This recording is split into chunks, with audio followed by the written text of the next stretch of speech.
for all to see, the signs we've lost our way.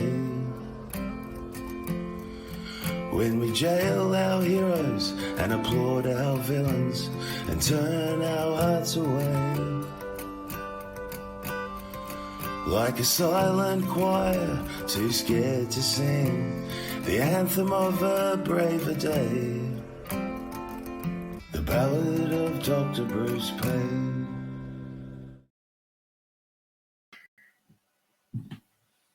Talking to the doctor.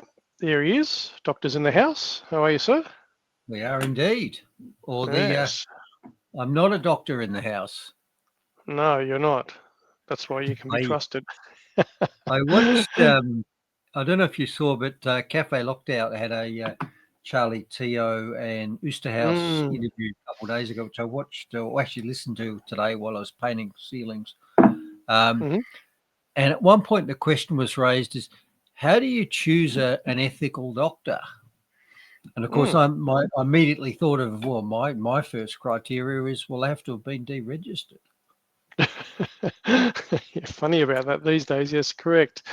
Someone's not on the Medicare and the pharma take, I guess. But anyway, we'll ruffle some feathers amongst your previous colleagues, I guess, as we will continue to do. Yeah. That's all right. So it looks like that my updated settings on Facebook hasn't really affected too much. It looks like it's streaming there. So we've got Valerie that's commented on Facebook. So I'm glad to see that's working okay. Good to see. Good to see. Well, I haven't seen any of the Rumble comments just yet. So we'll wait and see. Hopefully they'll start coming through as well, my friend. So just checking through the stream on there. But I'm pretty sure one of our regular peeps will send something through if something is amiss. So Bruce, it's my little bit of an intro. X is working as well. Good on you, Valerie, on there as well. Well, that's good to know.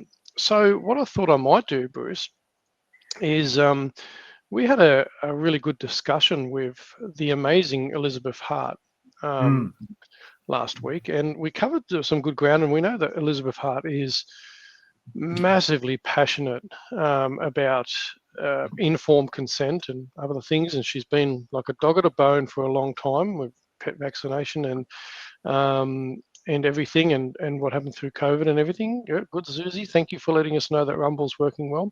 So, Bruce, what I thought I'd do for my little bit of an intro that I normally do, I'm not going to cover a whole heap of stuff, but I'm going to play a couple of the clips that have kind of gone off a bit on social media, so quite a few views and stuff like that. There's about 4 clips totaling about 5 minutes that I've kind of cut up from that conversation, and just to give people a bit of an example of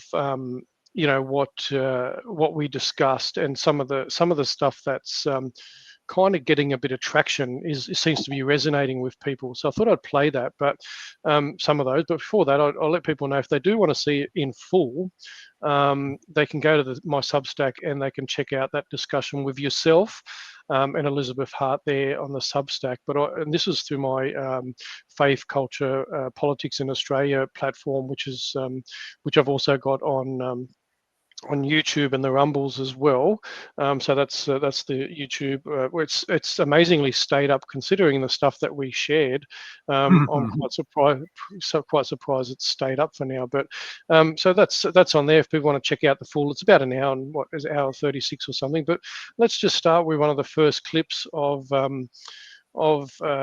that discussion that's kind of going off a little bit. And if you want to obviously write notes to talk into those clips a little bit further, you can obviously do that at the end. So let's get the first one cracking.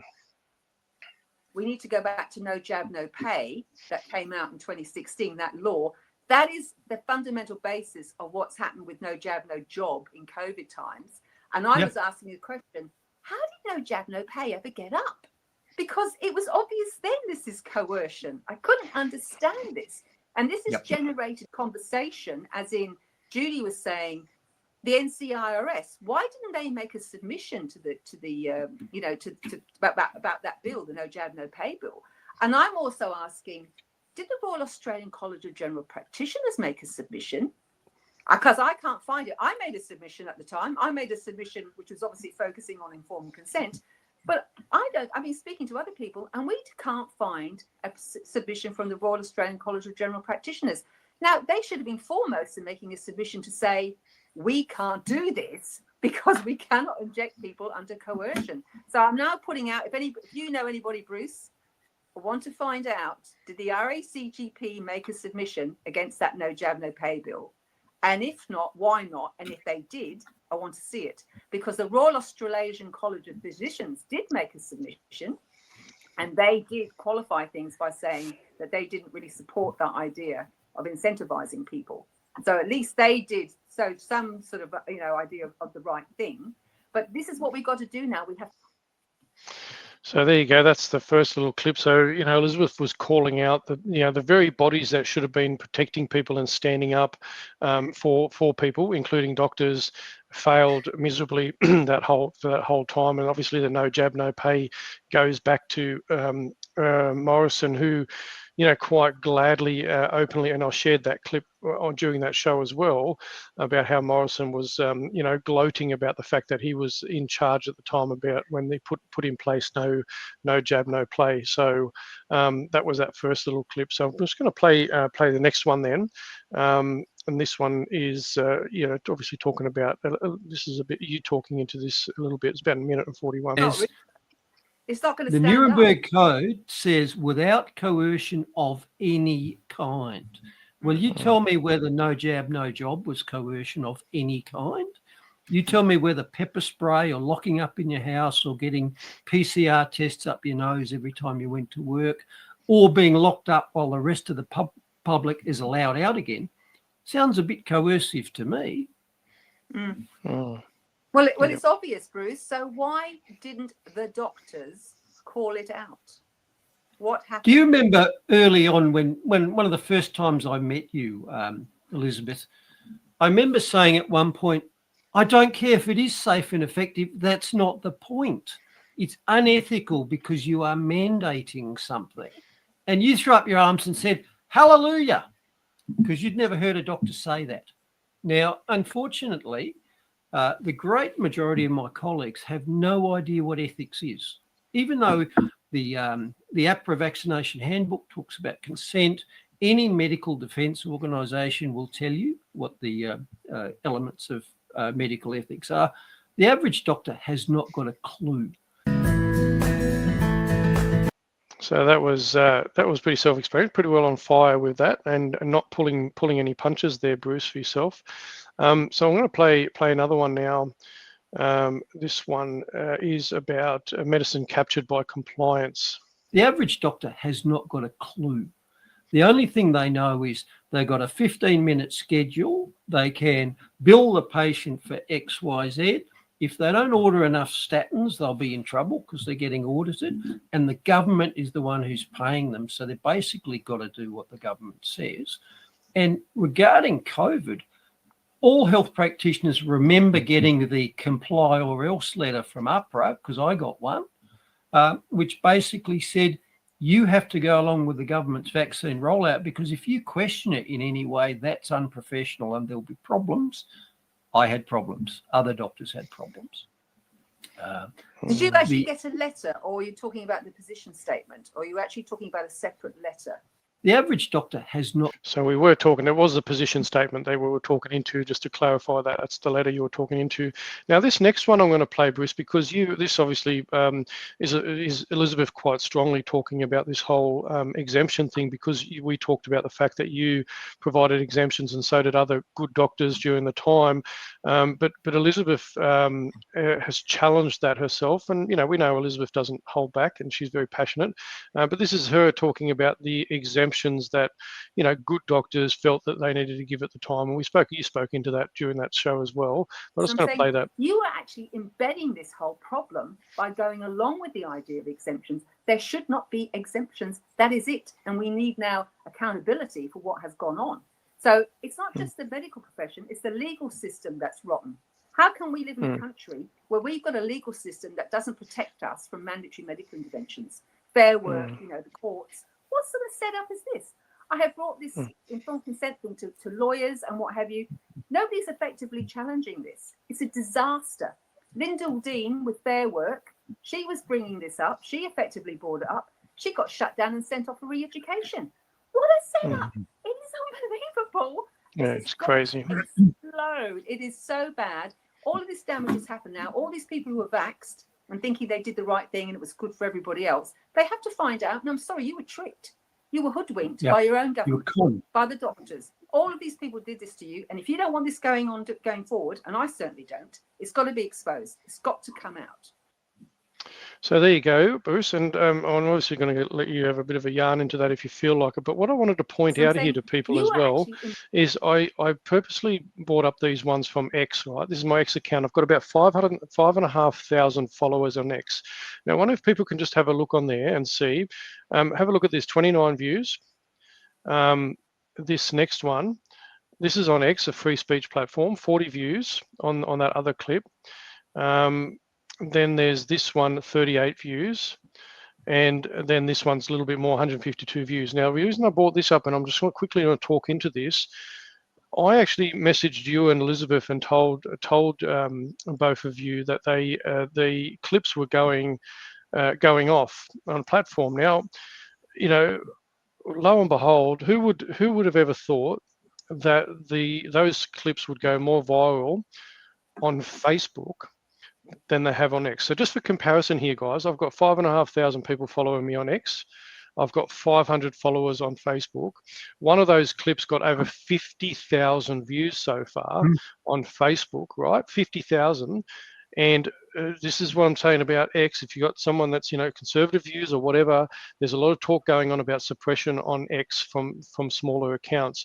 Now, there's proof, right? Here's this free speech platform. They reckon they're fixing the algorithms. I've got, you know, 5,500 followers. I've got 500 on Facebook, and I'm going more viral on Facebook with some of those clips than I am on X. So that's raised some you know, serious concerns in my eyes anyway, because TikTok and other platforms, all those clips are going off. So, but anyway, just thought I'd pass that as a buy and buy, just so people kind of can see what's going on there.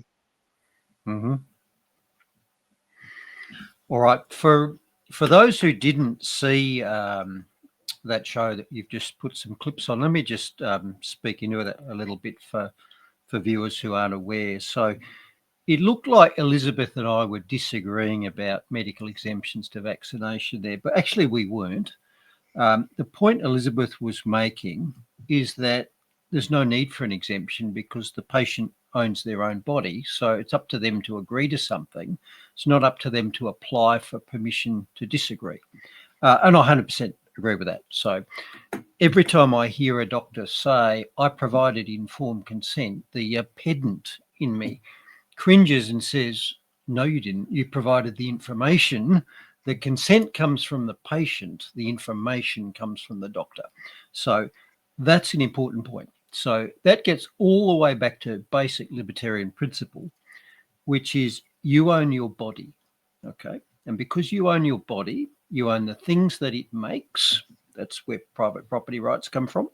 And you control what gets done to it, including what needles get jabbed into it. And for that reason, there is no need to apply to get consent.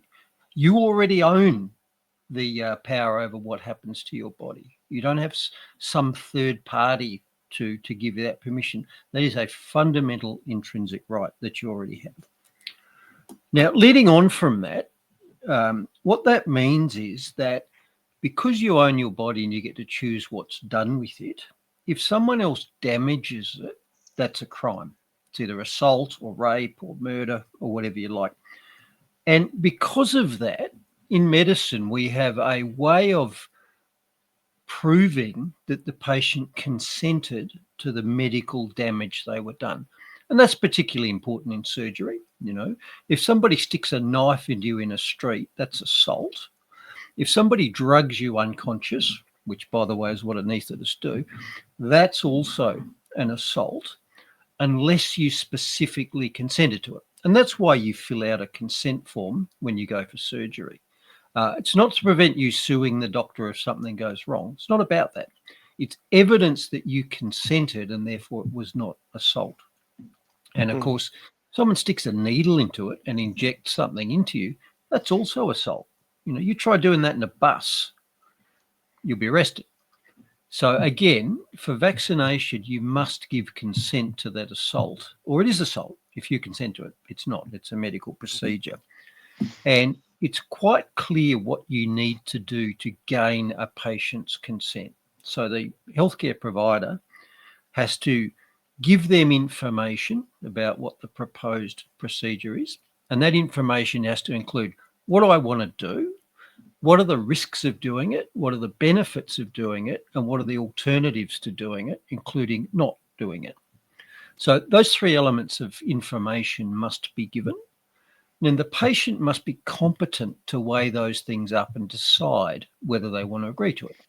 And that means they've got to have the mental capacity to do it. They're not drunk or unconscious or simply don't have the processing power. And also that they're not under coercion. No contract is valid if it's done under coercion. If a robber comes up to you in the street, holds a gun against your head and says, please, can I have your money? The fact that you hand it over doesn't mean you consented. It means you were coerced. Same during the vaccine era. Now, because of all of those factors, I've said many times, nobody in Australia was capable of giving voluntary consent to the vaccine rollout for a number of reasons. For a start, they weren't given sufficient information. Mm-hmm. They basically told us there were no risks. These are safe. They basically told us there were unlimited benefits. These were effective. And all alternatives were squashed. No vitamin D, you're locked up in your house. Ivermectin, illegal. Hydroxychloroquine, we'll burn it. When Clive Palmer got it, the government seized it and burnt it. Mm-hmm. So none of the things, risks, benefits, or alternatives were met. And of course, we were coerced heavily. No jab, no job. You'll be locked up. You can't get back into society. So given that the whole vaccine rollout took place without the possibility of consent, you couldn't give consent. You didn't tick any of the required boxes, let alone all of them. What that means is that everybody who gave a COVID vaccine committed assault, and everybody who received one was assaulted. That's undeniable. So that's the sort of summary of a pretty long discussion that Elizabeth, you and I took. And she asked, why didn't the doctors say no? And sadly, the answer is the doctors didn't say no because they were the same as every other protective institution. The police didn't say no. The military didn't say no. The courts did not say no. The media didn't say no. Our political representatives didn't say no. They were all conscripted and went along with the program of coercion. So the doctors failed in their most basic duty of care to their patients, and so did every other organisation that had a duty of care to us. And I've just listed them. And sadly, that's why you and I and people who believe what we believe, we're on our own. We stood up for our rights and the entire system denied them. And I think we've all learnt from that for the future. Australia is not the country I thought it was. My fellow citizens are not the people I thought they were. And none of the caring or protective professions are worth a damn. They all rolled over. Even the unions told their members, get the jab or we won't protect your job. The union's job is to advocate for their members, not to coerce them into government programs. Yeah, absolutely. Absolutely.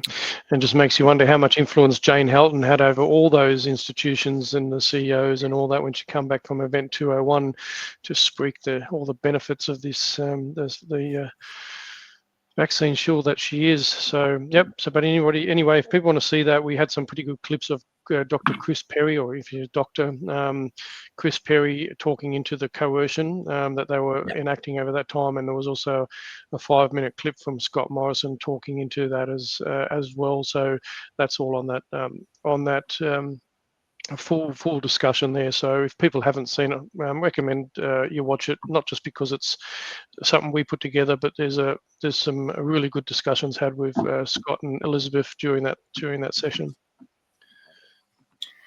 And regards that comment, they weren't all just kissing ass. They were all actually co-opted into the system. You know, we've had a multi-decade program in the West of selecting compliant people to do jobs for government. It's the old people who follow orders thing, going back to the Nazi era. And COVID was another example, because the very few people who analysed it and said, no, this is wrong, they all stood up, they all self-identified and said, I'm an ethical person and I'm not doing this. And the government said, thanks for letting us know. There's the door. There's your registration. The police were out, military were out. I got thrown out of the military as well as medicine. Did you know that? You know, because I was telling fit young soldiers, I don't think you should get a COVID shot, because if you get myocarditis, your career's over. I wasn't allowed to say that. So no longer a military officer. And of course, you know, I got shown the door for medicine as well. And the fire service, like every single job I had, either voluntary or professional, every single one said, well, if you're not just going to be a, you know, a good person and follow orders, there's the door to all of them. And people ask me now, you know, do you miss it? No, absolutely not. Now that I know how rotten it was and how unethical it was, why would I want to be part of any of those things? You know, you can't buy me that cheaply, unlike just about everyone else, sadly. Yeah, exactly right. And yeah, well done. And I mean, you know, it still cost you heaps, but at least you know, you were in a position, probably more so than a lot of other people, but still, it's not the point. The point was, you in every one of those spheres, you were giving back to the community in some way, shape, or form. So, you know, and they screwed you over. Didn't cost me anything, Mark. I profited from the experience. I'm a better person. I'm a more knowledgeable person. And I understand what's important in life much better. Yes, and you're making us better people and us more knowledgeable people at the same time with the stuff that you put together for every week. So, which is what you're going to get into now. What a beautiful segue. And one has to wonder, yes, how long are they going to let us keep doing this? If you keep getting 50,000 views, you're putting your head over the parapet there.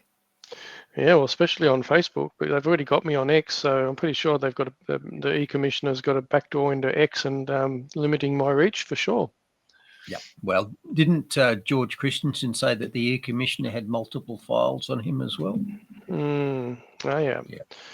It's only going to get worse with these legislation and everything that they all keep passing now.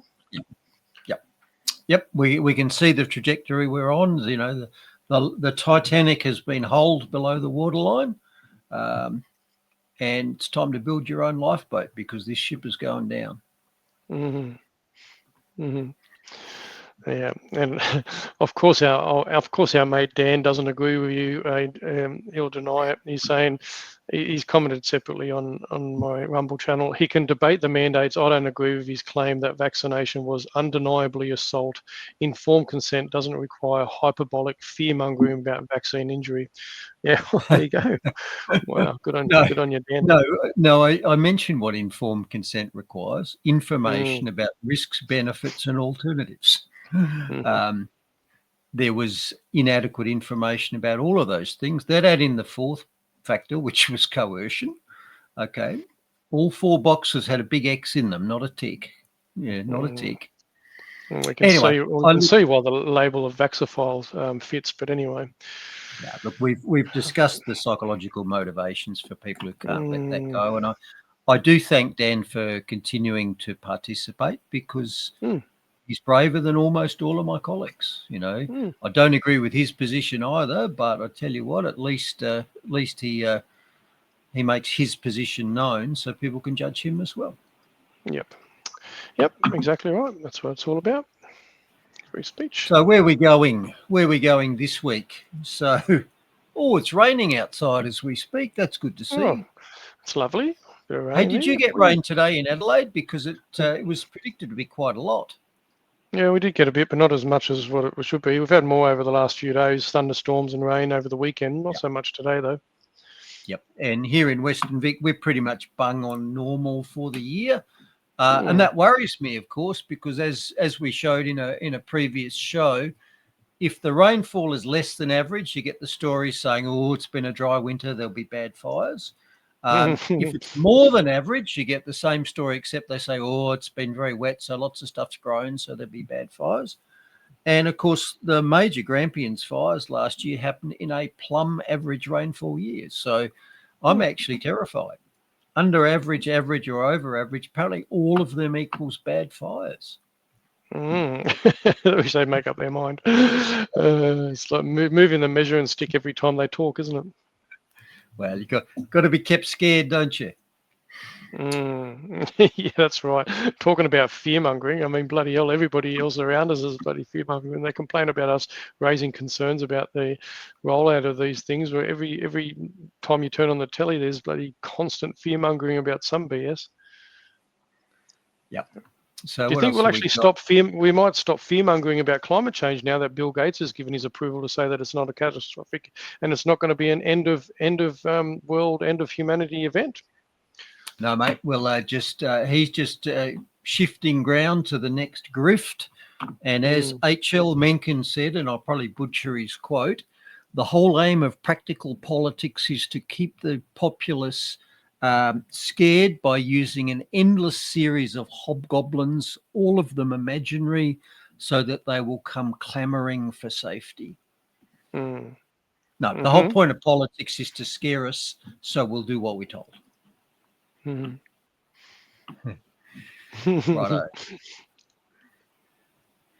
All right. We're actually going to talk about vaccines a bit later, believe it or not. So we might just leave Dan till then. But here's where we're going. So you might remember a while back we discussed a story that Ukraine was heavily investing in wind turbines for energy, which didn't seem to be a high priority whilst they're fighting an invasion from Russia. But nevertheless, it was hailed as a strategic initiative because apparently the wind turbines are distributed energy and therefore harder to knock out. Well, apparently the Russians are now knocking out wind turbines in the Ukraine with small drones.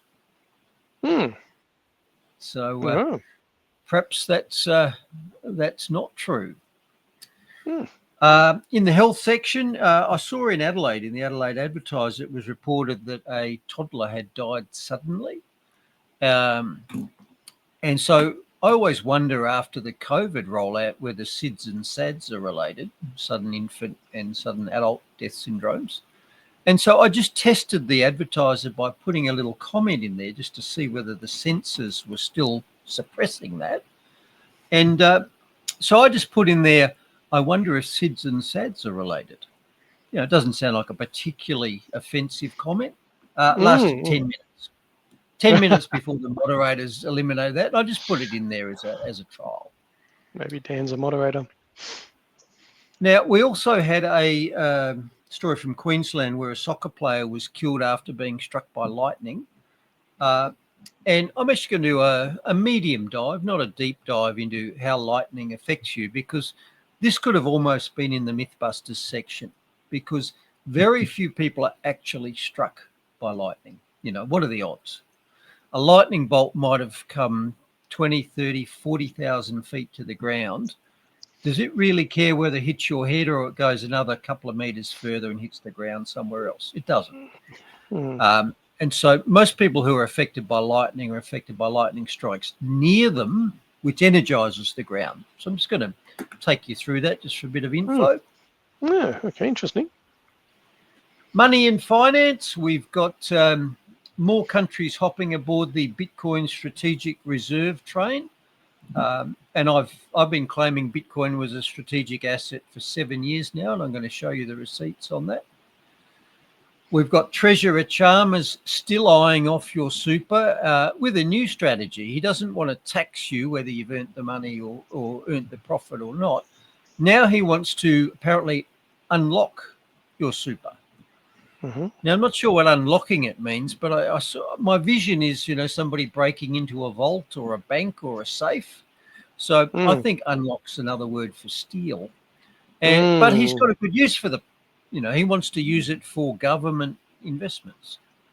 You know, the image that comes to mind is that image that you bring up sometimes with the pig at the trough, and the people's super is actually in the trough, and then there's like Chalmers is the. But anyway, yeah, you get the point. Now, I'm not sure what sort of investments he wants to make with your unlocked super, but I can guess. And one of them, of course, would be more of the green dream. And fortunately, we've got a story come out that says even though power prices went up 24% in the last 12 months, government modelling says it's going to be cheaper in 10 years. So don't believe your lion eyes when you look at the bill. Apparently, the modelling says it'll all be sweet in 10 years' time. Of course, modelling. God love the modelling. Now, overnight, we had another mass stabbing event in the UK, and it's still early days, but I'm just going to speculate. I, like most people, when we hear that there's been some sort of mass public attack, we all make a certain assumption, and there are reasons for that, and I might just have a look at that shortly. Government overreach. The Victorian government has now officially endorsed racism because they've got a policy where Indigenous patients who rock up to hospitals get automatically triaged to a faster stream, simply based on the fact that they're Indigenous. And of course, in the last week, the Victorian government has also put in place a parliamentary influence body, you know, the old voice that we all voted against. Well, Victoria's just done what they said they do, which is we'll just do it anyway. So I'm a little bit worried. So if certain racial groups are getting preferential treatment, both in the parliament and in the hospitals, that sounds like racism to me, don't you think? Now, fortunately, I'm going to benefit for this because I'm Indigenous. Yeah, I'm Indigenous as well, as is everybody else that was born in Australia. We're all Indigenous, so maybe it's not a problem after all. Yes, treaty, you know, sort of over 60% of the population voted down voice to parliament, and they keep going ahead with it anyway. So Victoria, but you know, most people still don't realise that South Australia was the first. They put in a voice to parliament not long after the voice to parliament failed. Why did we bother voting? That's it. Yeah, exactly right. Why do we ever bother voting? Yeah. Yeah, well, this is the point, isn't it? Exactly right. And just going back to the informed consent thing, Maria put a decent comment in here. Is like currently fighting the Royal Adelaide Hospital surgery was forced to have not given non-operative option that I wanted due to previous complications and pain control. The consent form was filled out on the left page signature on the right side page. The consent was filled in by an intern and signed by a senior. Wow, I never saw a senior or surgeon over 2 days. Wow, that's pretty interesting. We'll see where that goes there for you, Maria. Well, Maria, all you've got to do is to argue that you didn't understand what you were signing, which is fundamentally true, because the vaccine example chunks up to pretty much any area of medicine. Unless you are specifically trained in the area of medicine that your procedure pertains to, you are not capable of making an informed decision about it because you just don't have the knowledge about it. And doctors certainly aren't going to tell you. You know, and the number of times that doctors think the only thing you need to do on a consent form is to get a signature on it. No, that's the last thing you need to do. What you need to do is get consent, not the signature. You know, in fact, there were times in the past, you know, when I was an anaesthetist, we would sometimes get clear humanitarian cases where it was in the patient's best interest that I give them an anaesthetic. For example, I went round to the emergency department at Flinders once, and there was an elderly lady with a dislocated hip who was screaming while they were trying to put her hip back in the emergency department.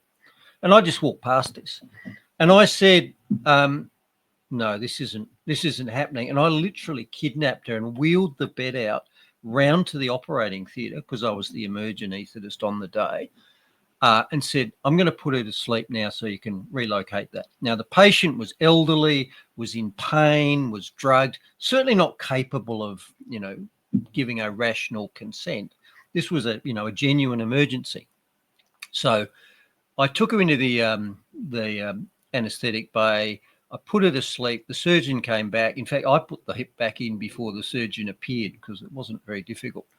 And I got raked over the coals because I didn't have the consent form filled out.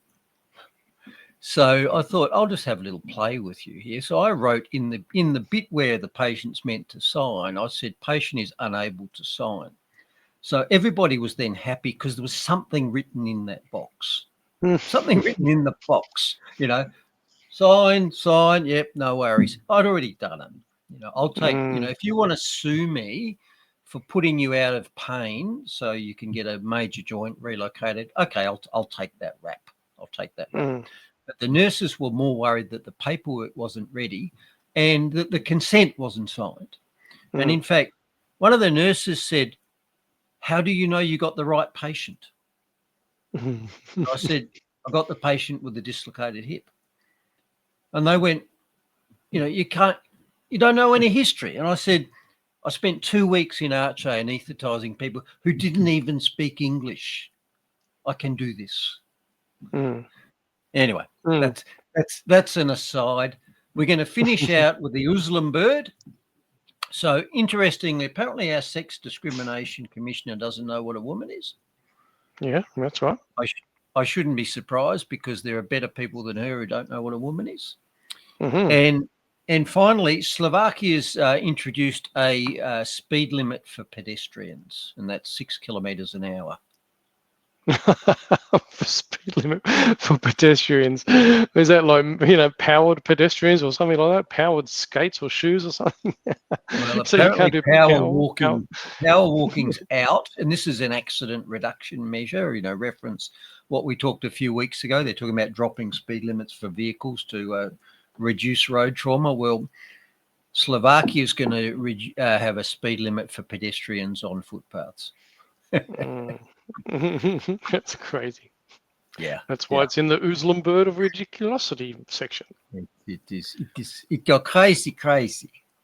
Okay, so let's get started. So as discussed, yet another reason apparently is turned up for wind turbine fires, and that is the Russians are now targeting them with small drones and blowing them up and setting them on fire.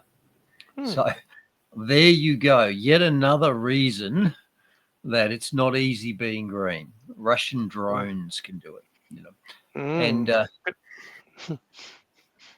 And this is interesting because this kicks on from, as I said, a previous discussion where it was previously said that wind farms in Ukraine were actually a strategic benefit because they were a relatively resistant form of power infrastructure. They were resilient against missile attacks. You could blow up a conventional power plant with a few bombs or missiles, but to take down a wind farm, you've obviously got, pick a number, 100 turbines, which is more distributed. Now, look, that might be true, but 2 points. One is any wind farm's going to have a central distribution point where the electricity all gathers and then it gets connected into the grid. And in fact, because wind and solar farms are usually put well away from where the power is needed, they're put where the power comes from, where it's sunny and windy, not where it's wanted, next to the city. So you've got to have a long transmission line anyway, and it's like cutting a railway line, If you're shipping your power 200-300 kilometres from the field to Kiev, there's any number of places that partisans or military forces can attack the distribution. So the whole concept that it's a distributed and resilient form of power is BS anyway. But it's also fallen down now with the advances in drone technology. We don't need a big bomb or a big missile. You get your own individual drone, one per turbine. And that's what the Russians are doing. And presumably they're only doing this now because they've pretty much destroyed all the conventional power farms anyway by bombing them. So they've got so far down the reliability curve that it's now all that's left, I think, is probably the wind turbines. And they're getting. Maybe maybe Ukraine's paying Russia to destroy them because they've seen how much of a failure they are. So because they want coal and nuclear reactors in Ukraine when BlackRock rebuilds it. But I hear BlackRock's pulled out of the deal to rebuild Ukraine from what I've seen recently. Well, I'm more worried that the AIs don't appear to be accurate in this because when I typed in strategic benefits of Ukraine's wind farms. Here's one thing. It said wind turbines are not easily destroyed compared to traditional power plants. Yeah, they are. Yeah, they are. Of course it says that, Bruce, because they own the science on climate change, which means that this article must, when you search in Google, it must do that because, Google is in support with the WEF and UN to say that they own the science on climate change. So it has to say that wind turbines are not easily destroyed, Bruce. Well, can't I have some sort of misinformation exemption here? I should have community notes on Google like they do on X, but then again, as I said, X is not that much better these days. And by the way, I've got a thunderstorm and lightning happening outside. Have you still got good connectivity and sound? I didn't earlier when you were a bit laggy about 10 minutes ago, but it's not too bad now. Okie dokie. Now, further to this whole strategic benefits of wind farms, I'm guessing that this story hasn't aged well because apparently only this year, this was in April, the EU looked at putting 157 million euros into a finance package to build wind farms in Ukraine. And one of the reasons they were going to do it was to boost energy security. So how's that worked out? Now it may of course be a matter of us not understanding what victory looks like, because victory here might consist rather more of where the money goes at the start rather than how much electricity comes out at the end. So it might be just the same as in Australia, even though they're in a wind in a war zone. Interesting. Yes.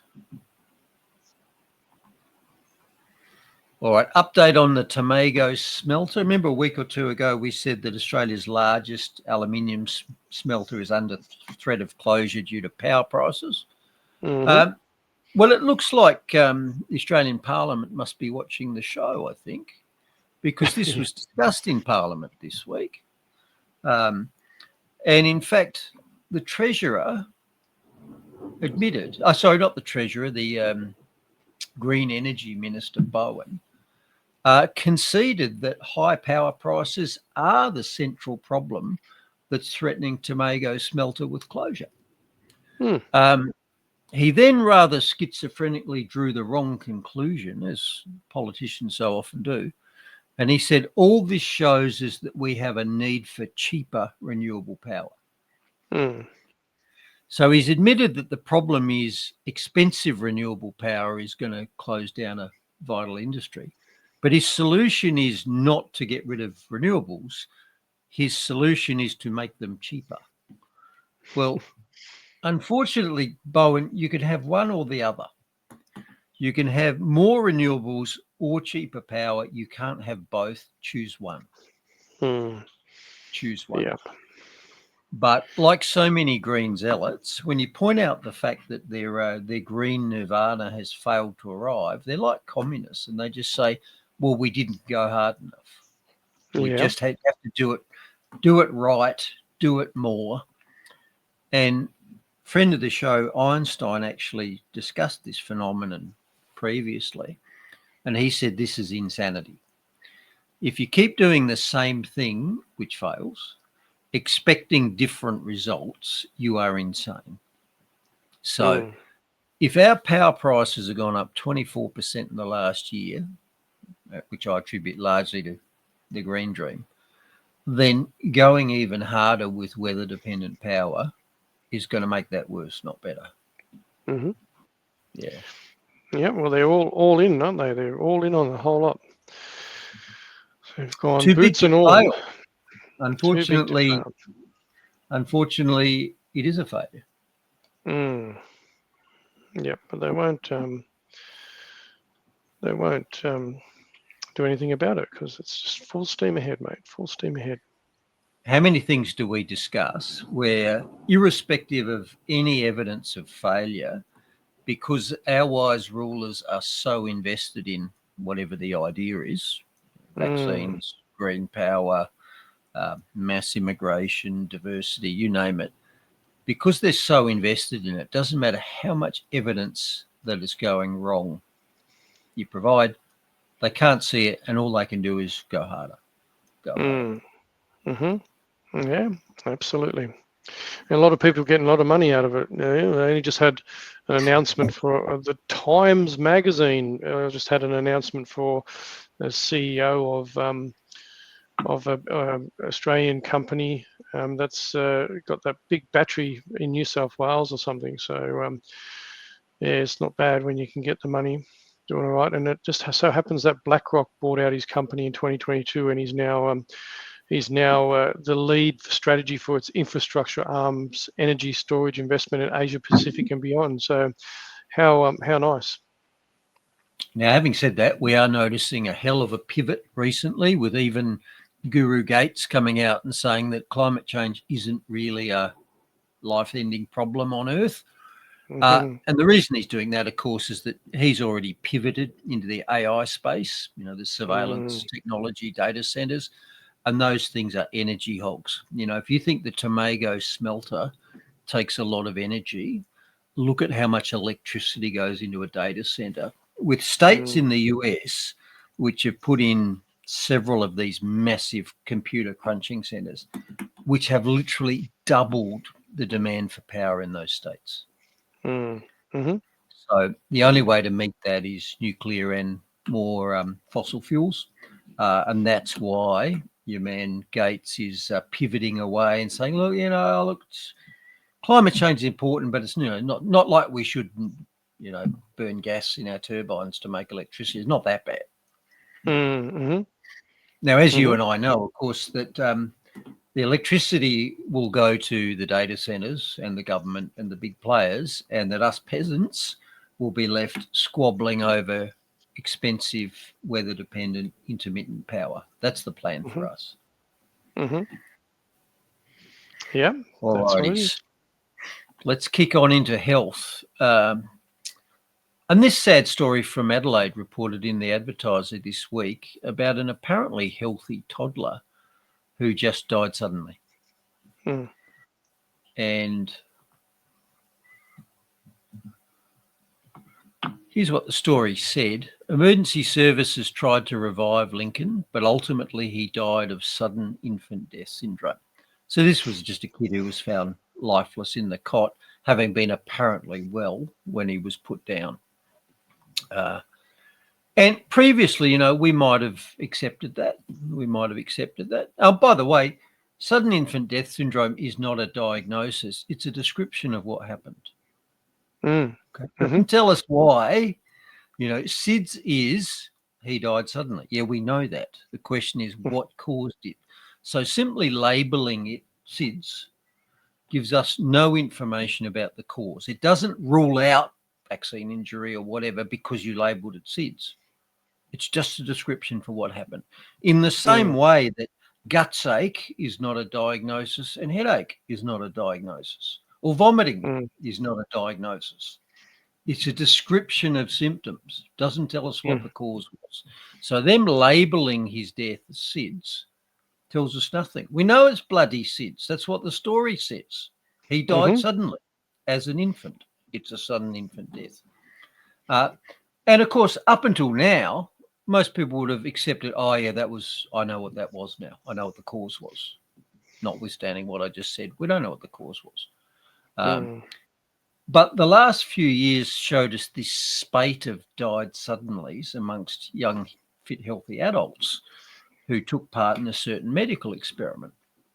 And that may have belled the cat for a lot of us. So if adults who are previously healthy can drop dead after a injection, SADS, sudden adult death syndrome, why can't a kid drop dead after an injection? Because after all, they get a lot more injections than adults do. They get front end loaded. They get most of their jabs in the first 5 years, and they probably get half of them in the first 18 months. Don't quote me, I haven't looked it up. So when they're small and vulnerable and developing with immature systems, we jab them, to death, literally.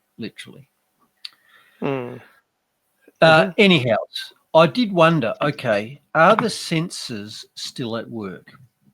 Are we, during COVID, you couldn't say anything bad about the COVID vaccines. Can you say anything now about the vaccine, or is it still too soon? Too soon.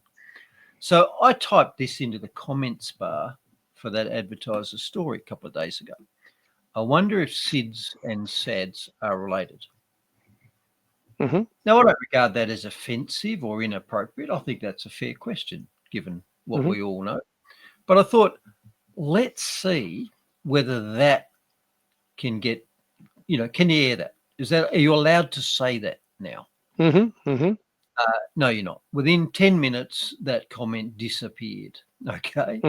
Of course. That comment disappeared. So we are still not allowed to ask whether SIDS and SADS are related, in case you were wondering.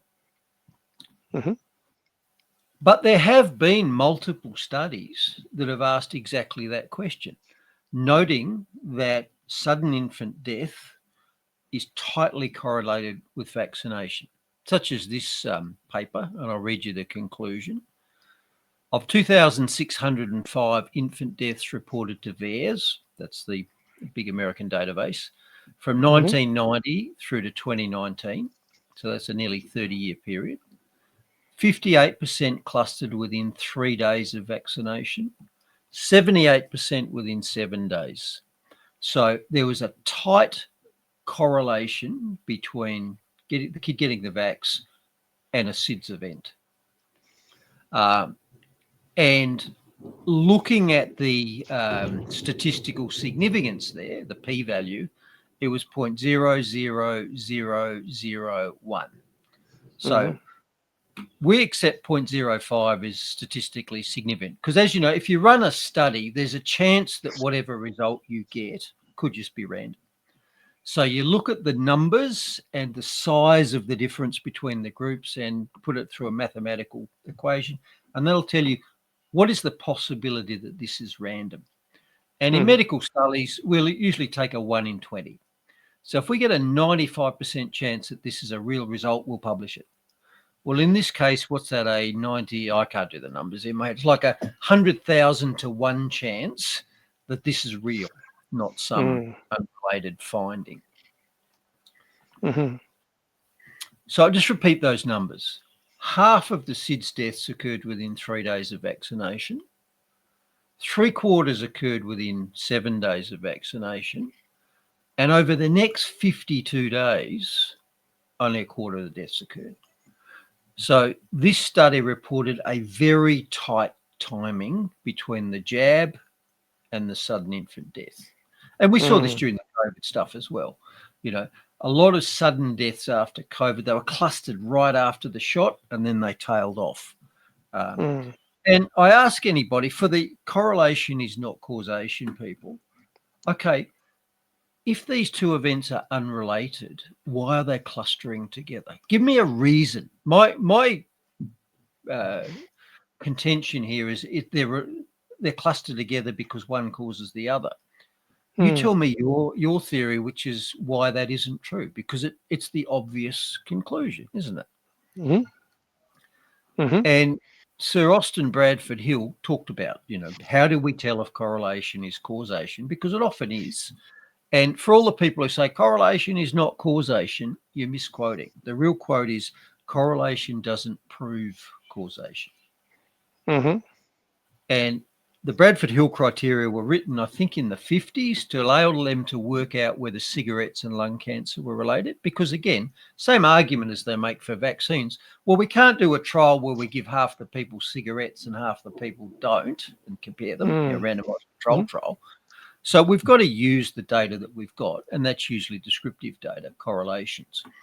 And he said, okay, it's not a perfect study, but if you look at these factors, you get a good idea as to whether correlation does mean causation. And one of them is temporality, in other words, timing. So if you've got a tight correlation between the kid dying after getting a vaccine, that's a pretty strong event. Now, if the SIDS clustered 3 days before vaccination, you'd say, well, no, but they don't. They cluster afterwards. And I've used the analogy before, if jumping out of a plane without a parachute tightly correlates with you dying of massive trauma, within a minute, then it's likely the two things are related, especially if you can come up with a plausible mechanism. Not just the timing, but, well, how might this be so? Well, we've discussed this with vaccines. Vaccines are toxic. They include neurotoxins, and the kid's brain is immature and it gets damaged, gets an encephalitis. So there you go. So all of that together, I think it's pretty compelling evidence that vaccination and SIDS go together the same as COVID vaccination and SADS went together. And look at this story. This was a medical publication in 2007, which described the simultaneous SIDS deaths of identical twin girls. I think it was 2 days after vaccines. So they got polio, DPT, and hepatitis vaccines, and 2 days later, both of them died in their sleep. Identical twin girls. What are the odds? What are the odds that this is just random? Nevertheless, this scientific paper, it did come up with a diagnosis for this. They said this is a syndrome called simultaneous SIDS. Simultaneous SIDS. Yeah, it is. It is. They both died simultaneously. You're correct. You still haven't told me why. Simultaneous SIDS is a description of what happened. It's not a diagnosis. Now, I think, to me, it's pretty compelling as to what the likely cause is. You and I can see that a mile off. Other people can see that a mile off. But the experts can't. The experts say this is simultaneous SIDS. And so I'm just going to split the experts into two groups. So most of the experts are those two monkeys on the right.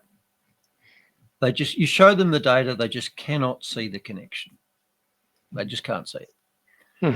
And you've got a small number of experts there on the left who can see the connection, but they're too scared to say anything. And that's what we saw last week with that doctor who did the study for the vaccine study, what was called the inconvenient finding, whatever, and then refused to publish it because he could see it, but he just was too scared. I can't possibly say it, like he says. So, perhaps you're not aware, but it does seem very plausible that SIDS is a vaccine injury as well. Yep. Yeah. Maria, Dr. Dan's the two monkeys on the right. There you go. Well, he's definitely. I'm going to share your stuff in a minute, Dan, so you know that you're not totally censoring you, and this is an open platform to people to go to check out what you want to what you're posting if people so choose to view the alternative information you're sharing. Look, it might be a good time because I'm going to kick on into a lightning injury discussion after that. So that's vaxxers for the day. So if people want to, it's just so we're fair and and Dan doesn't think we're censoring. So this is currently on X. So Dan's put a whole heap of stuff there for people to view on X. So this is just for you, Dan, to make sure that you don't say that we're actually censoring you. So everybody gets to view the important information that you're sharing with everybody there, and also spamming my Rumble there as well with lots of comments there. So if viewers do want to check out what Dan's sharing, just for the benefit of being transparent, that's all of it there. So I just thought I'd share that for you now. And by the way, Dan, if it's all based on what does Grok think, that's a strike. In debating terms, that's called an appeal to authority. So you ask the experts and believe what they say. Yes. So that doesn't work. We need actual real arguments. And if people are interested, Bruce, and they can do this if they want to, they can go and check out my Substack when this big story about Robbie Starbuck, because he's suing Google about the AI fabricating information about him and making up stuff. I actually put a very extensive Substack together, where I actually had a conversation with Grok and ChatGPT about that. So if people want to check that out, I'm not going to go through it all. It's quite long, but ultimately it comes up with the fact is it's data in, data out. So ultimately, Grok and ChatGPT and others do not have the facility to search the whole of the internet. What they actually do search is pre-programmed information, and they prove to me that some of it is sourced. A lot of it is sourced from Wikipedia, which we know is also highly censored and left-leaning, and that. So it is fallible, and that's quite an extensive bit of a Substack where I ask about 5 or 6 questions of both Grok and ChatGPT, and it's quite interesting the responses I get. Yep. Good-o. Righto. All right, next health story. So sad story from Queensland, which tells us that this 21-year-old soccer player, the girl on the right, died after she was struck by lightning. It also tells us that this is a cause of 2 deaths a year in Australia. So it's very rare, but it does happen. But the reason I'm bringing this in is because I get irritated every time I hear the struck by lightning explanation, because very few people are actually struck by lightning.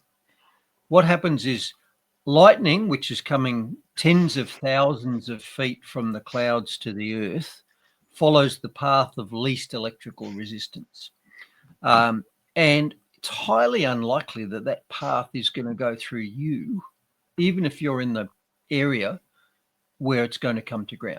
You know, the electrical potential needed for a spark to jump, pick a number, a 40,000 foot gap, it doesn't care whether you are 6 feet closer to it than the ground is.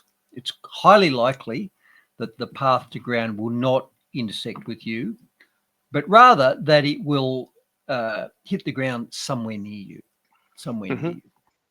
Now, here's an example of this, because this is a soccer match in Peru, I think it was, where one player died after being struck by lightning, but a whole heap of other players were also affected.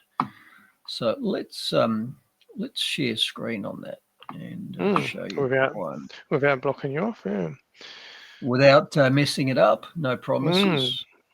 Yeah, I always thought the lightning was thicker up the top near the clouds, Jason. So I think it's actually the reverse.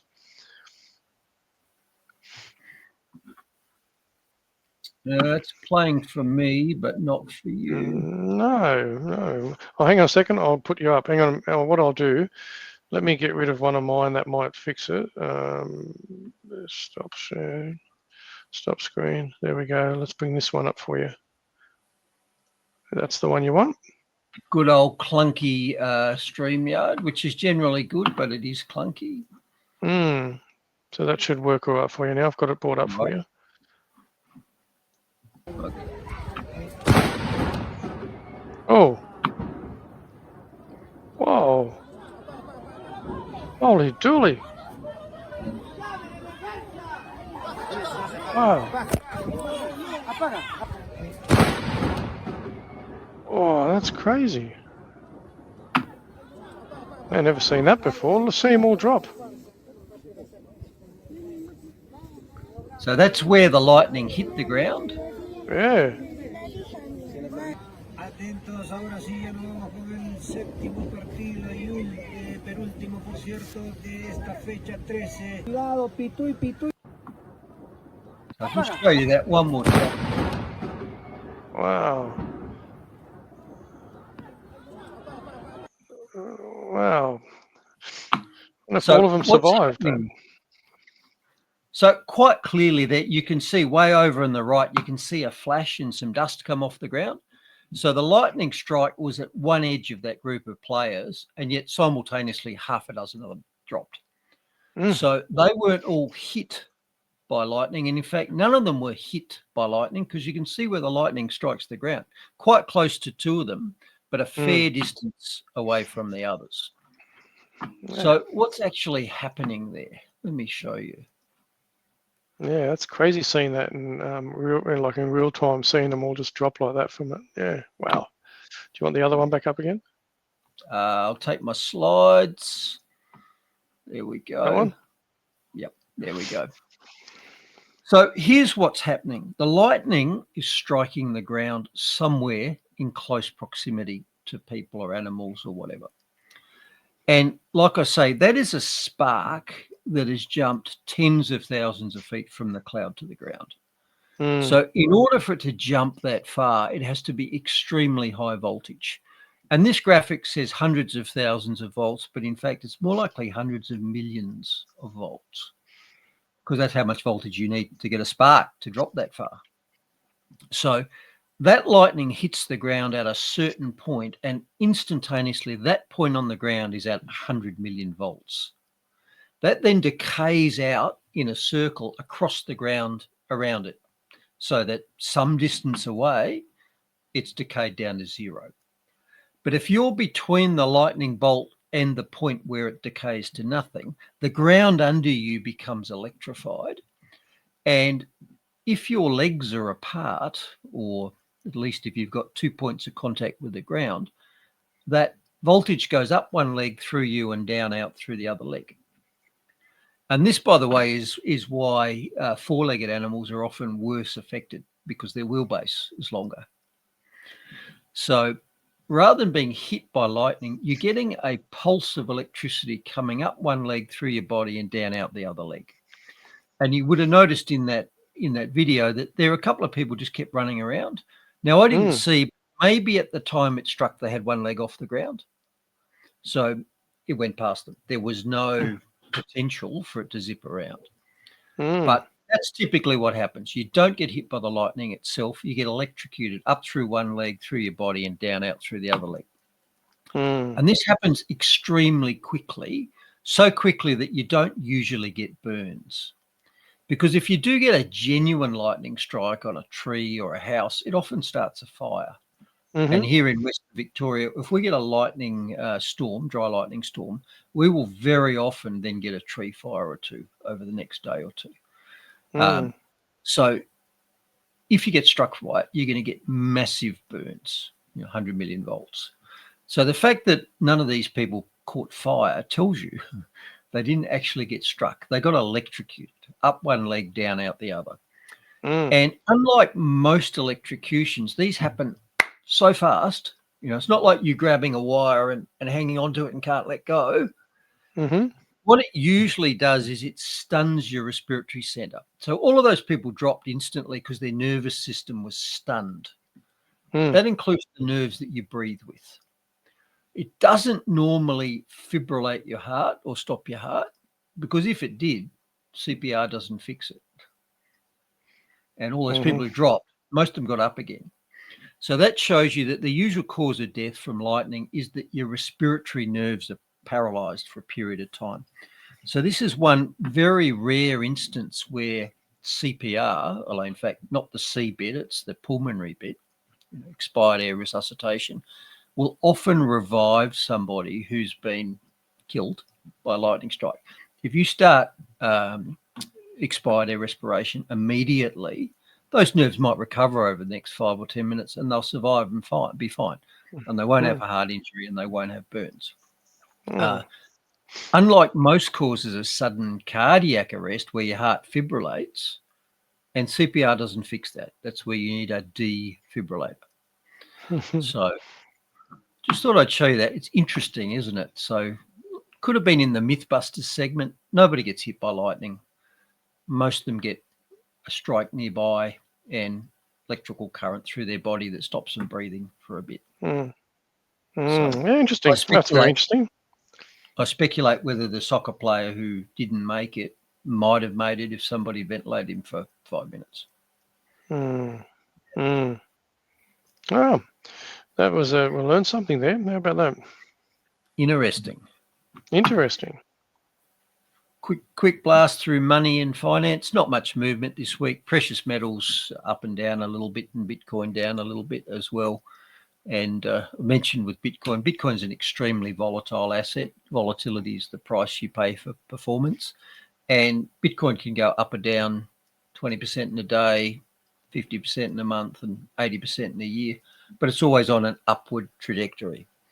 So don't get bucked off by it if you want the benefits, or if you can't stomach that, you can't take digital gold, then real gold. Gold and silver's the way to look.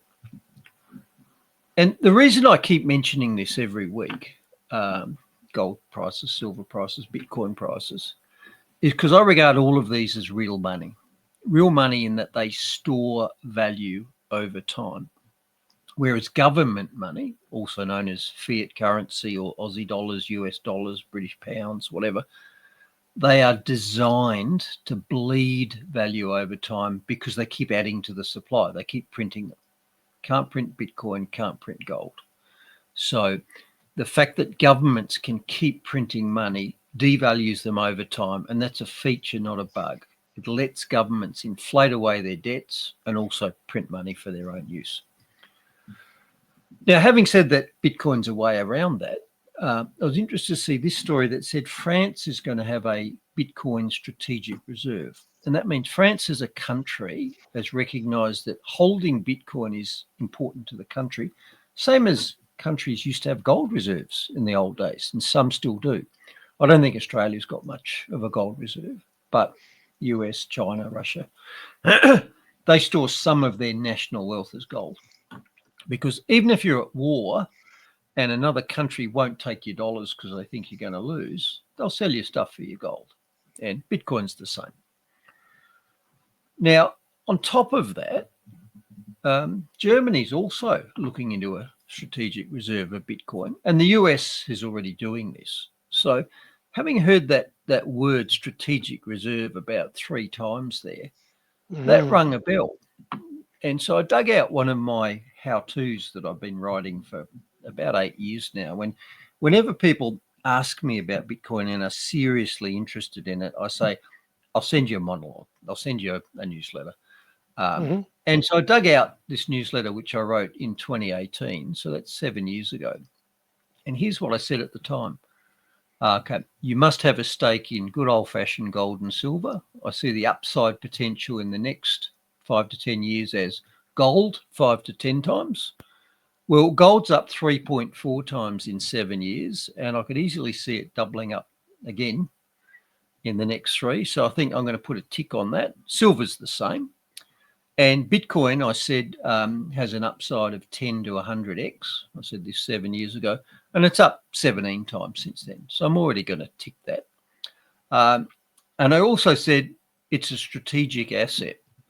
And what have I just shown you? Countries are now agreeing that Bitcoin is a strategic asset. Well, I've been saying that for 7+ years, and nobody could have predicted this, Mark. Yes, who could have predicted that? Incidentally, I did predict it, which is why I tried to turn my super into Bitcoin, and our wise rulers wouldn't let me for my own good. Yes, government and regulations stopped you accessing your own money to be able to invest it more wisely, Bruce. It would have been a lot nicer times for you now, wouldn't it? They knew better than I did. Yeah, government knows better, Bruce. Government knows better. Just go home and wait instructions. All right. And this story from Natural News confirms something that we've talked about quite a bit, and that is that inflation is a tax. It's an unseen tax, but it is a tax. And they've also noted that official inflation results grossly understate real inflation. So in this case, they've calculated in the US that inflation is 2.8%, and that number is then used to bump up a whole range of benefits, pensions, etc. And this article in Natural News has noticed that inflation estimates are always wrong, and they're always wrong on the downside. Governments always underestimate inflation. And we've discussed, pick anything you want to name, it goes up 10% a year pretty well. And yet every year they tell us 2%, 2.9%, 1.9%. That's not incompetence, that's deliberate. And they do it, such as in this story, they do it so as they don't have to increase benefits as much. You know, they don't have to find the money for your pension to go up 10% a year because they tell you it only needs to go up 2% a year. And of course, the other thing it does is that it inflates away government debt. So if I owe you a debt and I pay you off in 5 years' time with money that's worth 50% less, I've effectively dudded you out of half your money. And the government does this too. Government has lots of debt. And by lying about the real value of inflation, they deceive people about how much loss of value there is when you get your debt paid back. And that's deliberate. That's not incompetence, that's deliberate. They's coming for your super update, and there's good old Treasurer Chalmers again, and he gets a run every week, and he needs to because he's still sniffing around your super.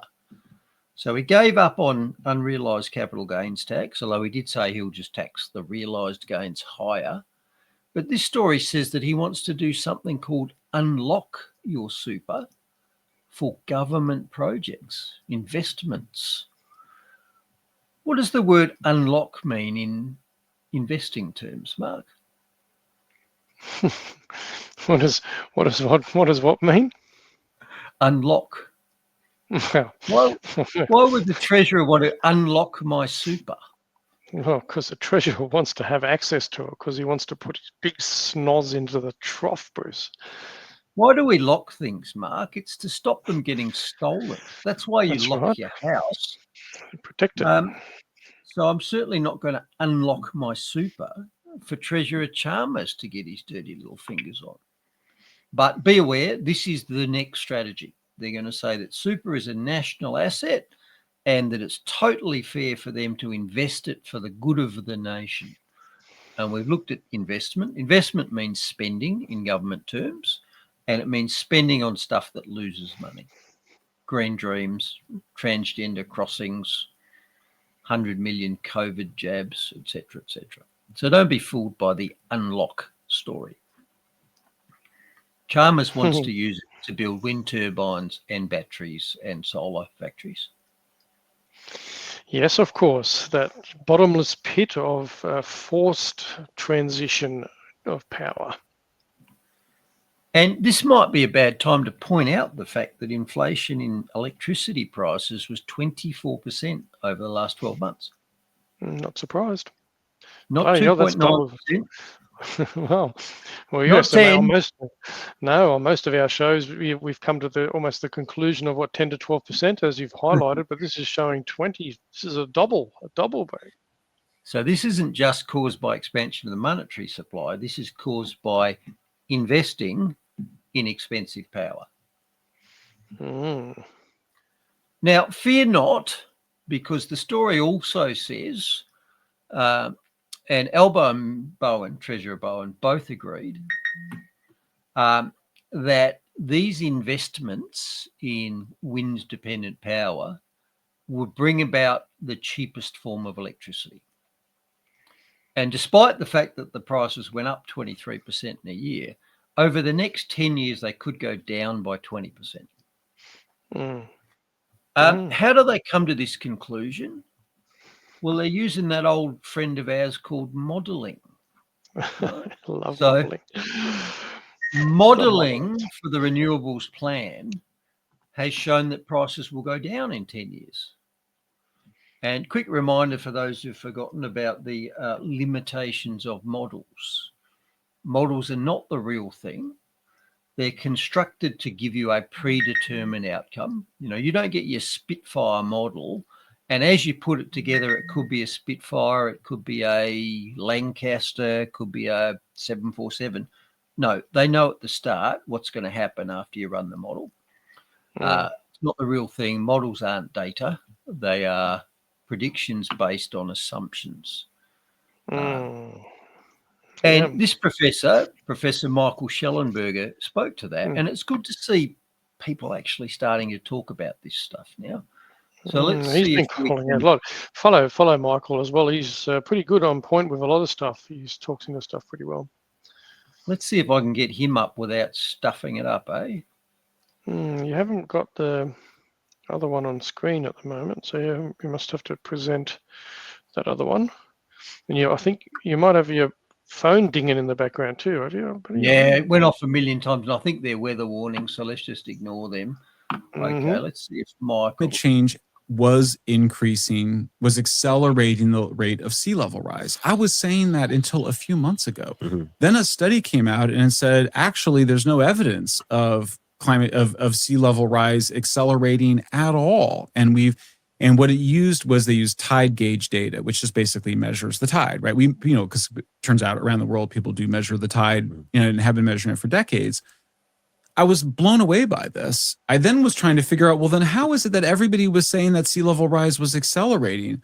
Well, because they would insert models based on different data than the actual tide gauge data. They would use these models, which would have all these assumptions. There was a study that showed that with these models, combining these models with tide gauge data, you could show either a deceleration of sea level rise, linear levels of sea level rise, or an acceleration. That paper came out, I think, 10 years ago. It was like, if you introduce a model, you can just tweak the assumptions a little bit and you can show whatever you want. So how did they kind of pull off this misinformation? They didn't mention the fact that the tide gauge data showed no acceleration. They didn't mention the fact that models were how they showed the acceleration in the summary for policymakers that the IPCC produces, which is one of the big. So you get these filter mechanisms where if you read the actual scientific journal papers, you can read the fine print, you can see that it's the models and the assumptions that's creating that acceleration. By the time you get to the summary for policymakers, it's gone. By the time you get to the press release, it's even more gone. You get to the publicity, to the point where you get to the activists saying things like there will be, 7 feet of sea level rise, which is just absurd. Like right now we're on track for 6 inches of sea level rise, over the next century. So, that just give you one example. So how did that, there were dozens, hundreds of scientists who were all involved in hiding this essential fact that the tide gauge data didn't show acceleration, but the models did. Multiply that by basically every issue. Yeah, absolutely multiply it by every issue. Modeling in vaccines, modeling in this. It's just like, it's everything, isn't it? What was the they were going to save 2 million lives according to the modeling. The jibby jab in the arm was going to save 2 million lives, and because the modeling showed it.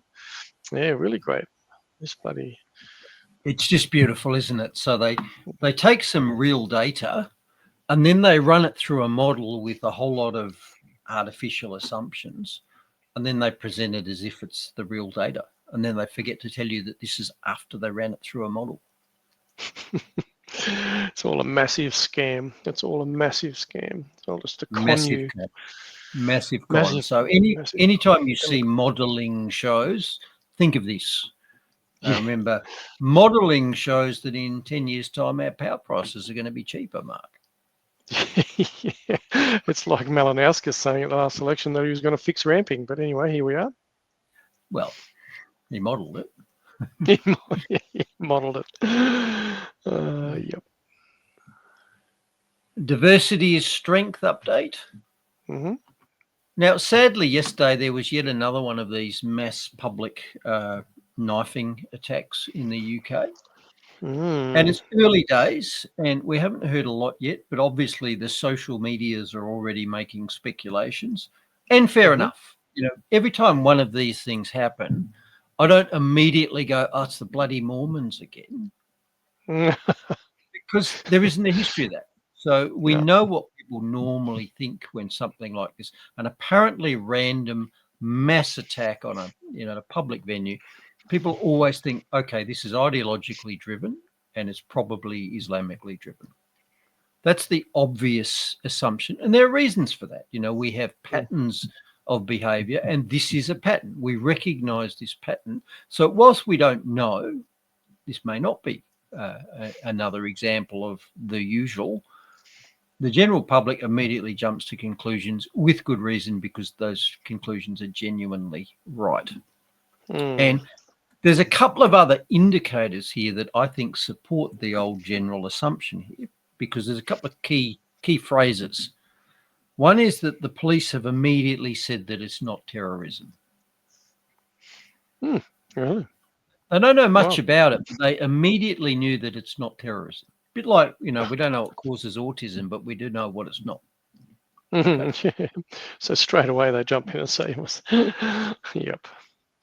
So normally when you see that, and the other thing that other little clue, which I haven't yet, yes, I have seen, is where the police immediately say, we don't know what the motive was. So it's not terrorism and we don't know the motive. Well, if you don't know the motive, how do you know it's not terrorism? It's like the old, we don't know what causes autism, but it's not vaccines. It seems a bit quick to rule that out.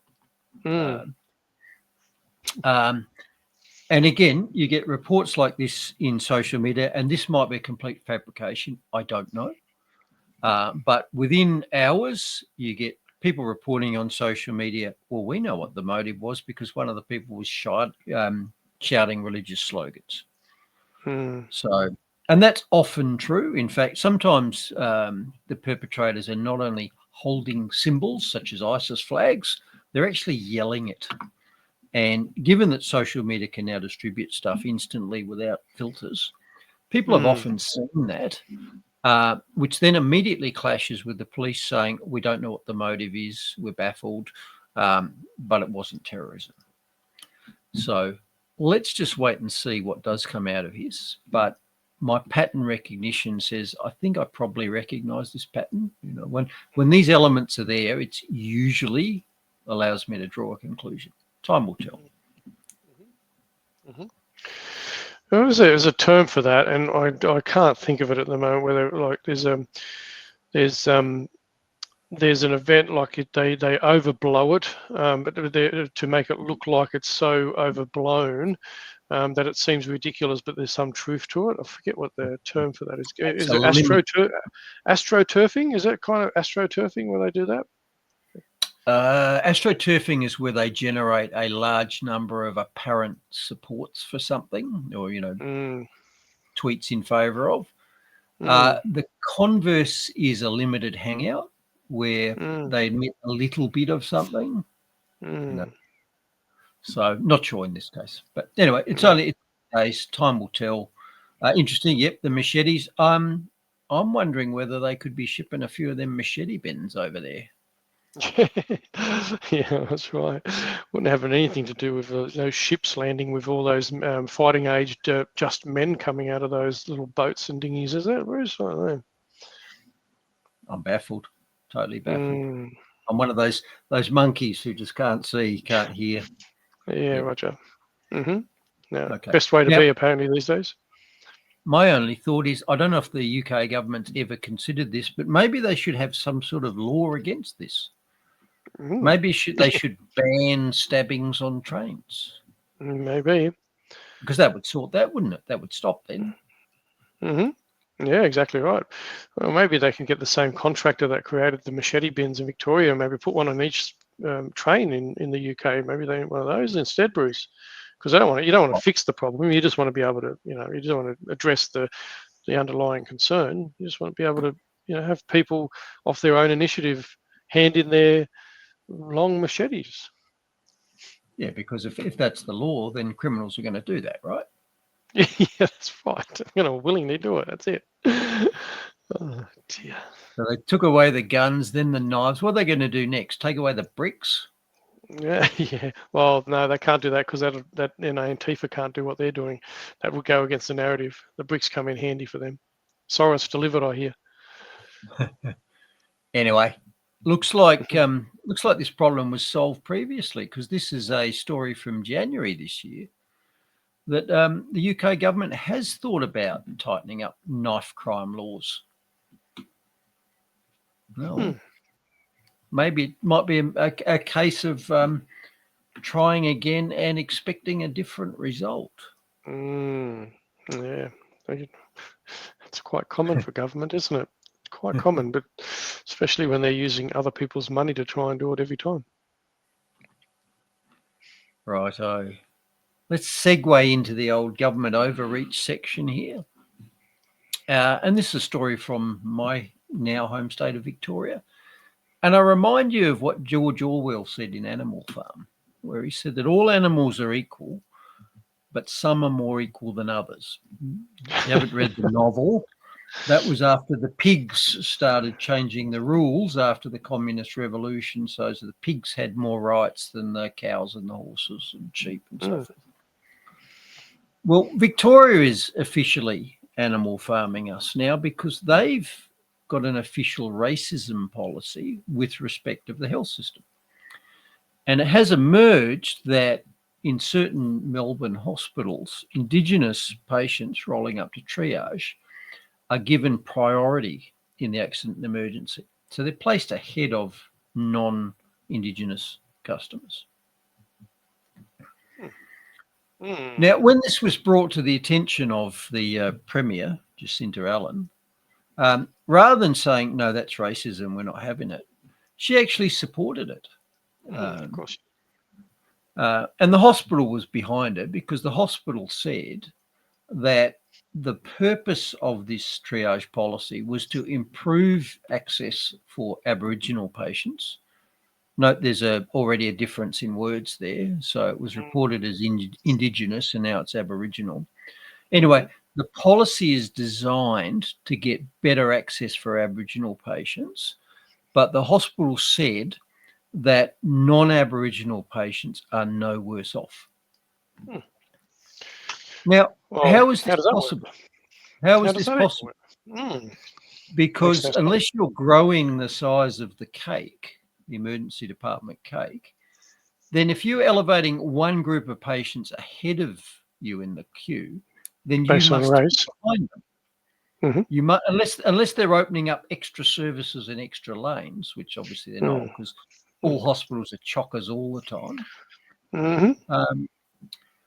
That's nonsensical. It is not possible to prioritize one group to give them a bigger slice of cake without obviously everyone else has less. There's no other way it can be. Now, you would have thought that the Premier of Victoria, Jacinta Allen, would have said, no, that's not right. We're not having racial discrimination. In fact, as you know, we have laws against racial discrimination. But no, she didn't. She praised the hospital. And she rather schizophrenically said that the reason she was praising them is because it supports the principle of treating the sickest patients quickest. No, it doesn't. It supports the principle of treating the blackest patients quickest. Yep. That's exactly what it's doing. It's not the same thing. Now, I'm a bit concerned by this because, as mentioned, my state of Victoria has not only prioritised access to healthcare for Indigenous citizens above others, it's also prioritising access to the Parliament to a small racial group above others. Because only 3 days ago, they passed the first treaty for first principles and enacted parliamentary changes which prioritise that one racial group. Now, fortunately for you and I, Mark, it doesn't apply to us because we are Indigenous. Correct. And if you look up any definition of Indigenous, you'll get something like this. The meaning of Indigenous is produced, growing, living, or occurring natively or naturally in a particular region or environment. Now, as far as I know, I arose naturally in Australia. As far as I know, there was nothing unnatural about my creation. And so I would have thought that applies to everybody. And of course, these days it doesn't matter because you can simply identify as whatever you like. You can identify as a transgender cat if you like, and you don't have to provide any proof. So the simple answer to this is to take Abraham Lincoln's solution for a bad law, and that is to enforce it strictly. And what that means is anytime you have the opportunity to identify as Indigenous, you should do so. And I do, and I've been doing this for decades. And I'm rather ashamed of that because I've added to the +1 to the number of Indigenous people in custody. Because when I was processed in the Canberra jail after being arrested at the million-person march, Mm-hmm. I was asked, do you identify as Aboriginal or Torres Strait Islander? Mm. So I said yes. And the guard processing me in went, which? I said, both. And he said, both. And I said, yes. So he wrote something on the form, and then he moved on to the next question, which was, do you need a visit from the Aboriginal liaison officer? So anytime you're filling out a Centrelink form, a triage form, box on your tax, whatever, if you're ever asked, do you identify as Indigenous or Aboriginal, just say yes. Just say yes. Because if everybody said that, then this would instantly become unworkable. We would default back to a fair system again, instantly. So do it. Do it. Yeah, or you'd be, labelled something else. Then it'd be, dirty anti-vaxxers, or freedom people, or whatever. You know what I mean? But anyway, the other thing I was going to talk into that as well. The other thing people could do if they chose to is, as people know, I'm part of Australians for Better Government. And we've got a proposal because we're advocating for a national referendum to amend Section 51, subsection 26 of the Australian Constitution. So currently Section 51, or subsection 26 of the Australian Constitution states the Parliament shall, subject to this Constitution, have powers to make laws for the peace, order and good government of the Commonwealth with respect to people of any race for whom it is deemed necessary to make special laws. And we know that special laws have been made for Aboriginal people. So we believe a national referendum should be held to rescind this subsection and insert into the Constitution a clause stating no government nor any government-funded entity at federal, state, territory or local government level within the Commonwealth of Australia may make laws or construct regulations that discriminate in any way on the basis of a citizen's race, sex or ancestral heritage. But it's amazing that people didn't realise still that subsection 26 is in existence still, and that come about obviously because they rescinded that previously in 57, I think it was, and they removed the whole idea that Aboriginals couldn't vote and couldn't be part of Australian society and all those sorts of things. But we're left with now that the government can make laws for specific race, and believe that doesn't need to be in there. It needs to be amended. So are you saying that after, 50, 60 years of me being told that racism's bad, I now learn that it's government policy, that it's okay? Well, they changed the Constitution. It's in the Constitution, apparently. Nice. Maybe it's just okay for some things. Yeah, well, that's right. Well, one race or one topic, yes. Righto. We all bleed the same at the end of the day, and I think we've progressed a fair bit over 200 years.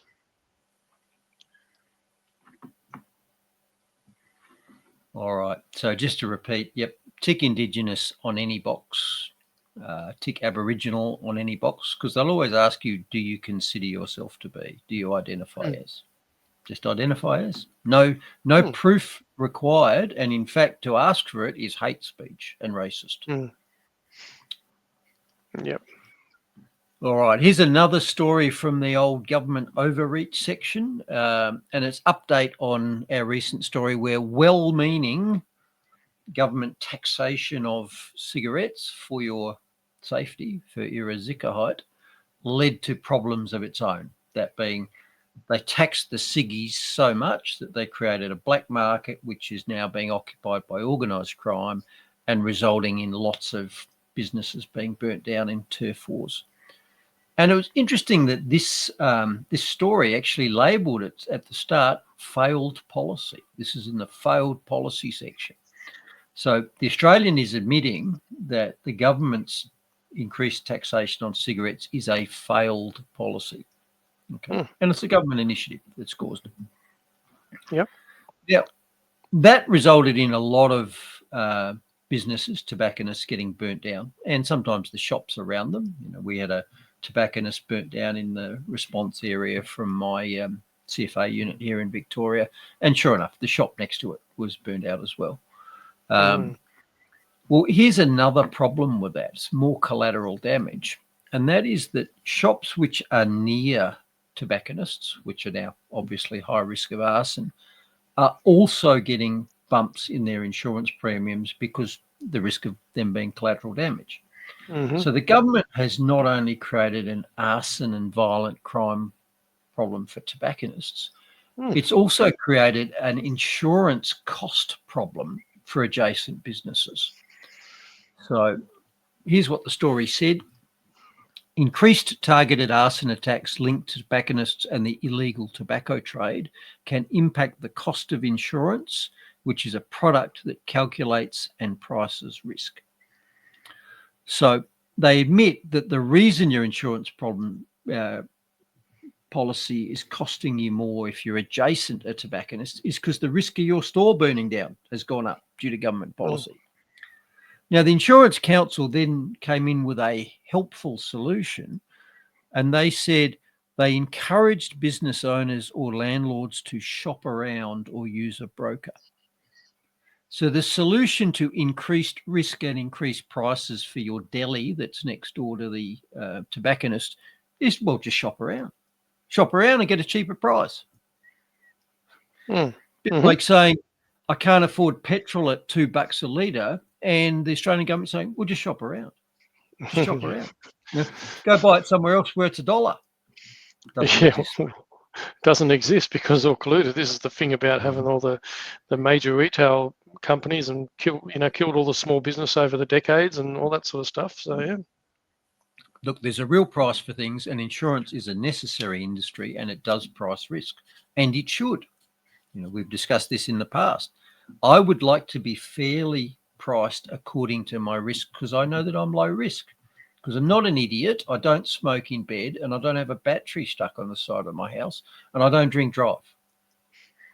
So I'm a good risk. So I believe the free market should work there. Yeah, well, that's right. Free market generally sorts things out, doesn't it? And of course, in health, you're not allowed to. You know, your Medicare levy doesn't go up if you're an obese diabetic. No, that's right. That costs. Exactly right. It's like your premiums don't go up for an EV. Everybody's premiums go up. Community rating, mate. Too big to fail. Roger. And what's Clark said there? So all the cheap backy shops were shut down months ago. Okay. From what I saw, every second pack of smoke sold in Australia now is illegal smokes.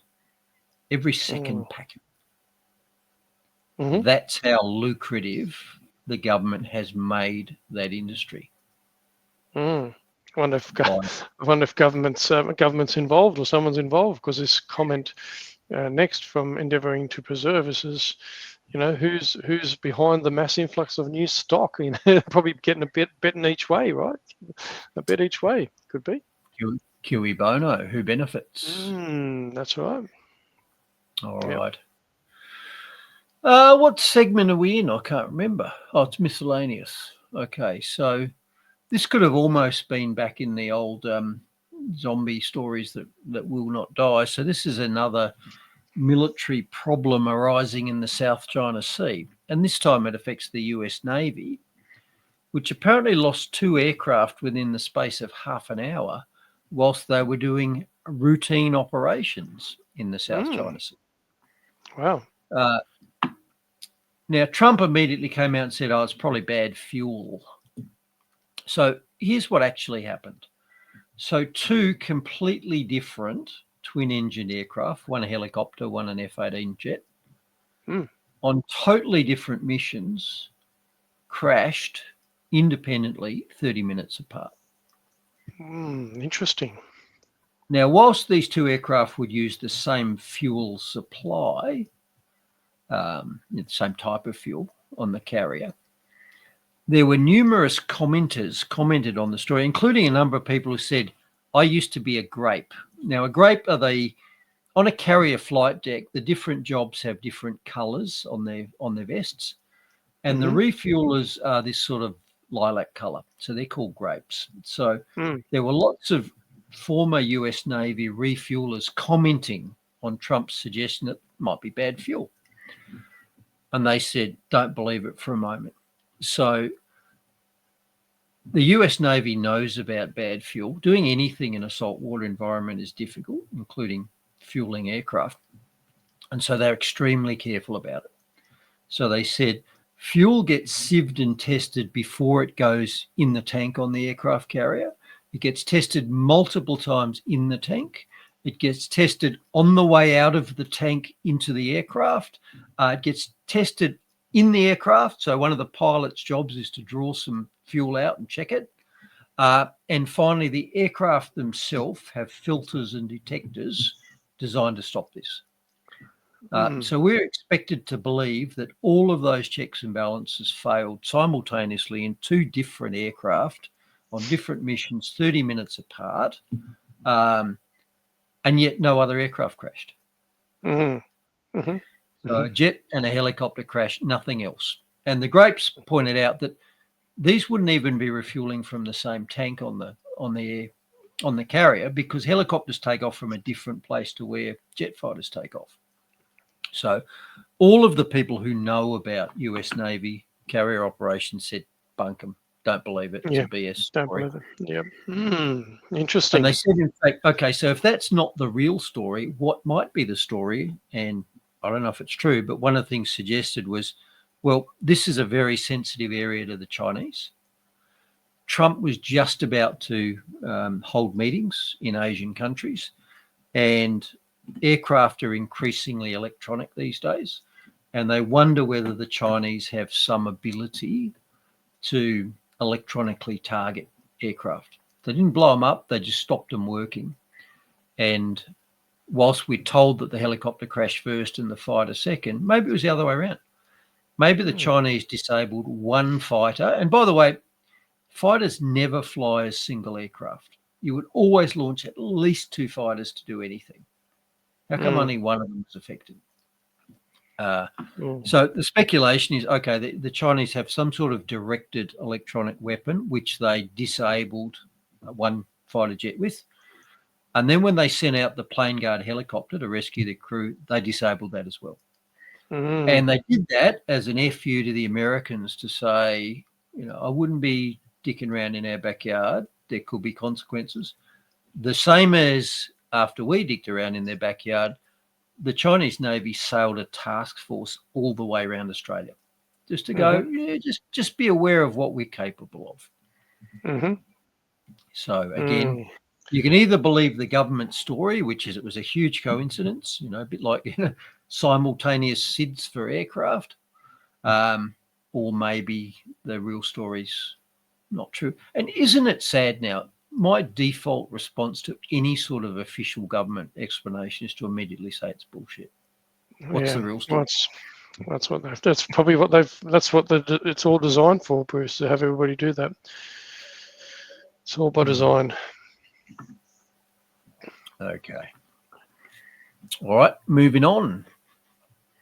So here's a bit of good news. You might remember that a chappie was arrested for holding a sign at a freedom rally not long after Desi Freeman allegedly murdered, was it two policemen and wounded a third in Victoria.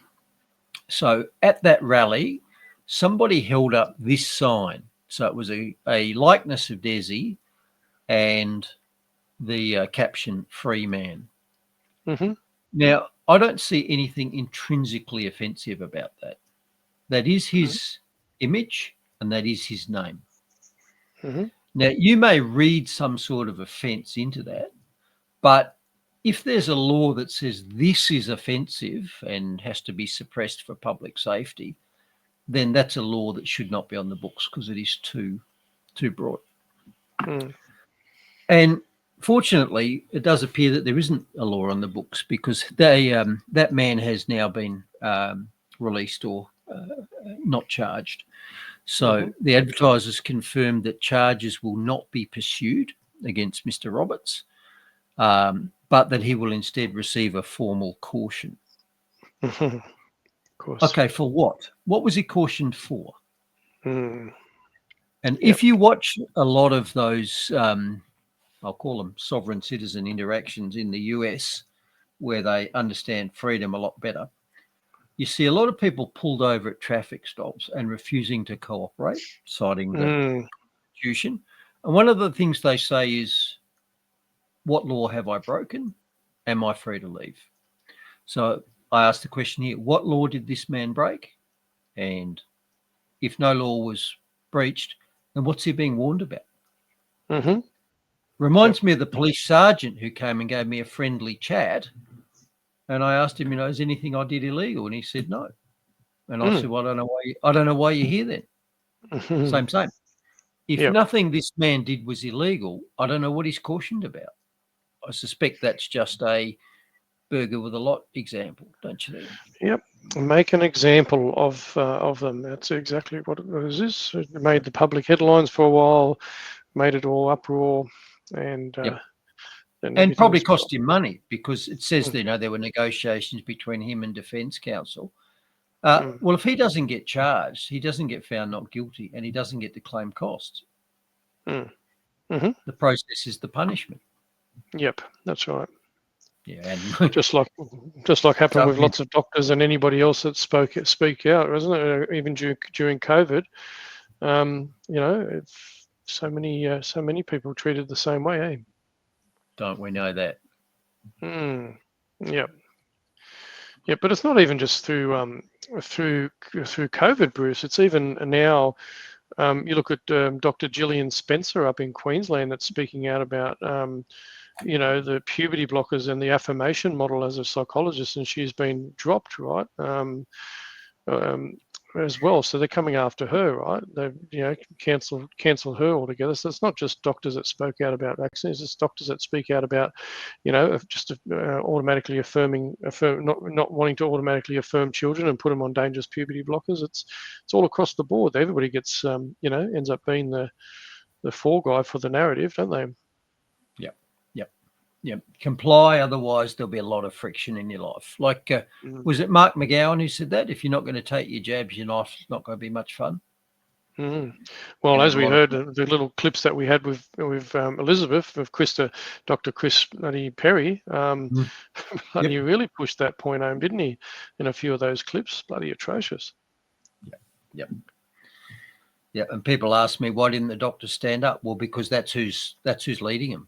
Petty tyrants who, we know better than you and we'll force you to do it because you're too stupid. Yes, man. Yep. Yes, ma'am. Yep. All righty. Zombie stories that will not die. The old gender pay gap's raised its head again, Mark. Oh, my gosh. We're going to get hammered on this one again, aren't we, Bruce?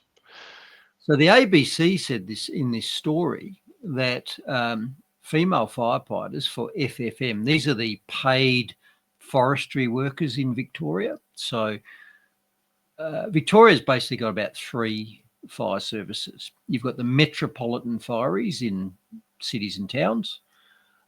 You've got the country fire authority in the rural areas. And you've got quite a large group of forestry firefighters who do fire protection in forests, because forests are an asset.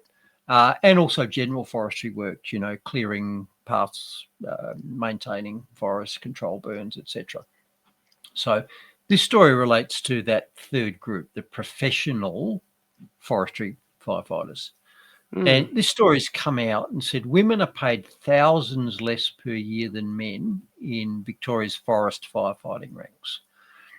And the story said that women doing the same work as men received $4,200 less, but they said in pay growth. They didn't say in pay, they said in pay growth over a period of 5 years.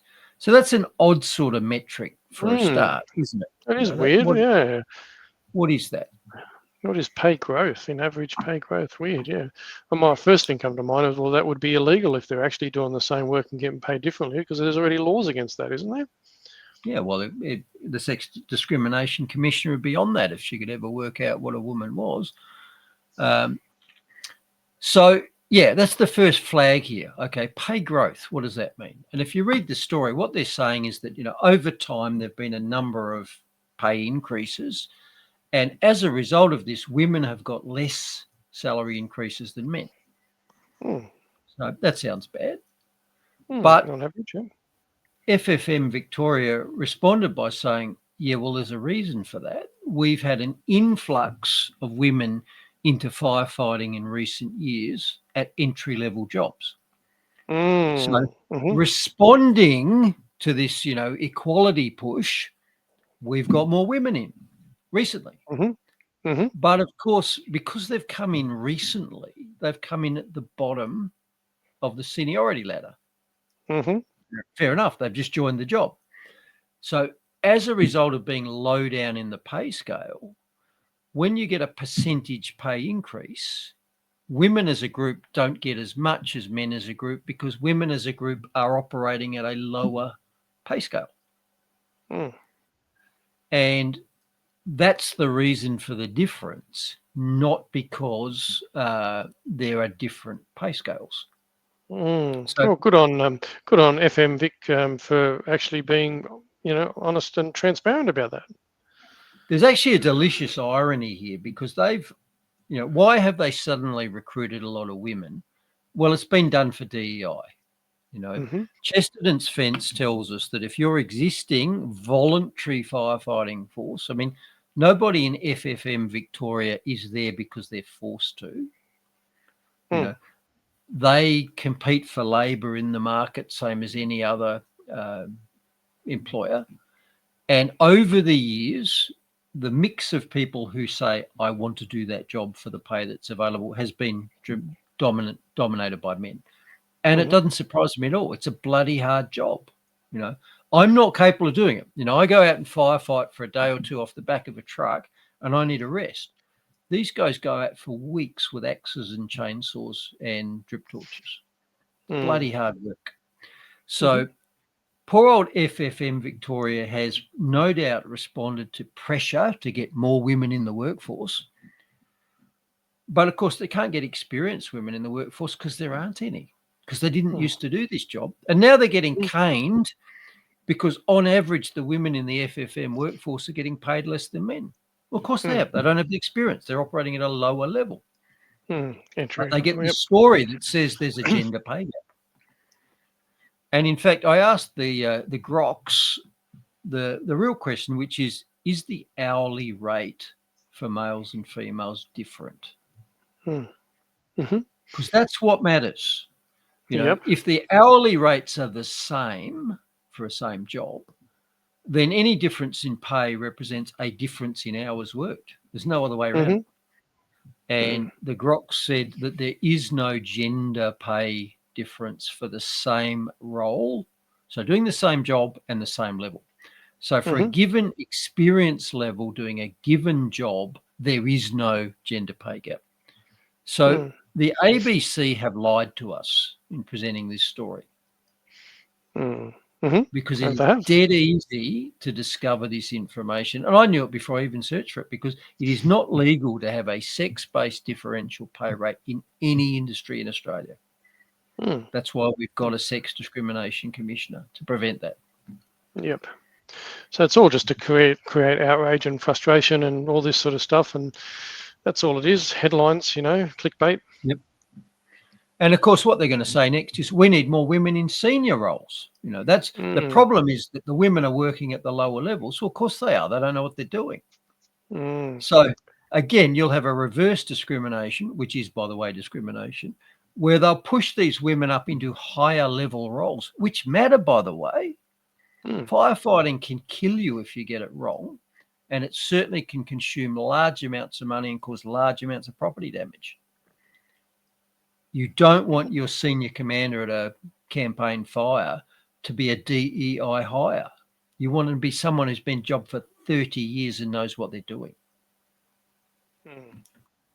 Anyway, that's the obvious answer. We're going to have to skew the recruitment to get more women in senior positions, even though they don't merit it. Yeah, exactly. So Jason's come back and saying, so they're actually just in a lower pecking order, mate. Boom, boom. Boom, boom.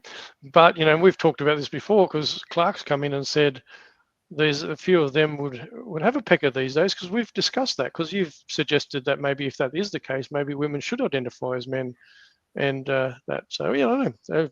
These guys have been watching the show a bit, Bruce, I think. Look, in this case, the women have to identify as senior experienced men to fix the problem.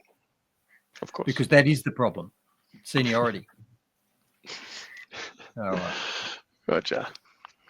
Take it away. The Uslam bird of ridiculosity. Yet again, there's a story this week. Okay, so here's the story. So apparently our sex discrimination commissioner is yet another one of those senior bureaucrats who doesn't know what a woman is. How do we know this? Well, from this rather confused back and forth in Parliament. So... If you don't lock it off, have you got it there still? Yep, there we go. It's coming What up. did you mean when you said we are not one version of woman? That there is a great diversity in who we are as women, so that includes culturally, racially marginalised women, First Nations women, women with disability, lesbians, trans women, non-binary. Did you mean that biological males can be women? Men. So I think that we have different language that perhaps you're using than I would use. So I don't understand the term biological men. Oh. So the sex discrimination commissioner does not know what a biological man is. Now, I've got a little bit of sympathy with her here, because I don't know what a biological man is either. I know what a man is. As far as I'm concerned, biological is an irrelevant term. Anyway, if she doesn't know what a biological man is, she doesn't know what a man is, and therefore she doesn't know what a woman is. These things all play off each other. Anyway, let's have a listen to what else she had to say. Right. This might be a short tranche of questions then. Commissioner, does the Sex Discrimination Act protect the rights of women based on their sex? Yes, it does. How?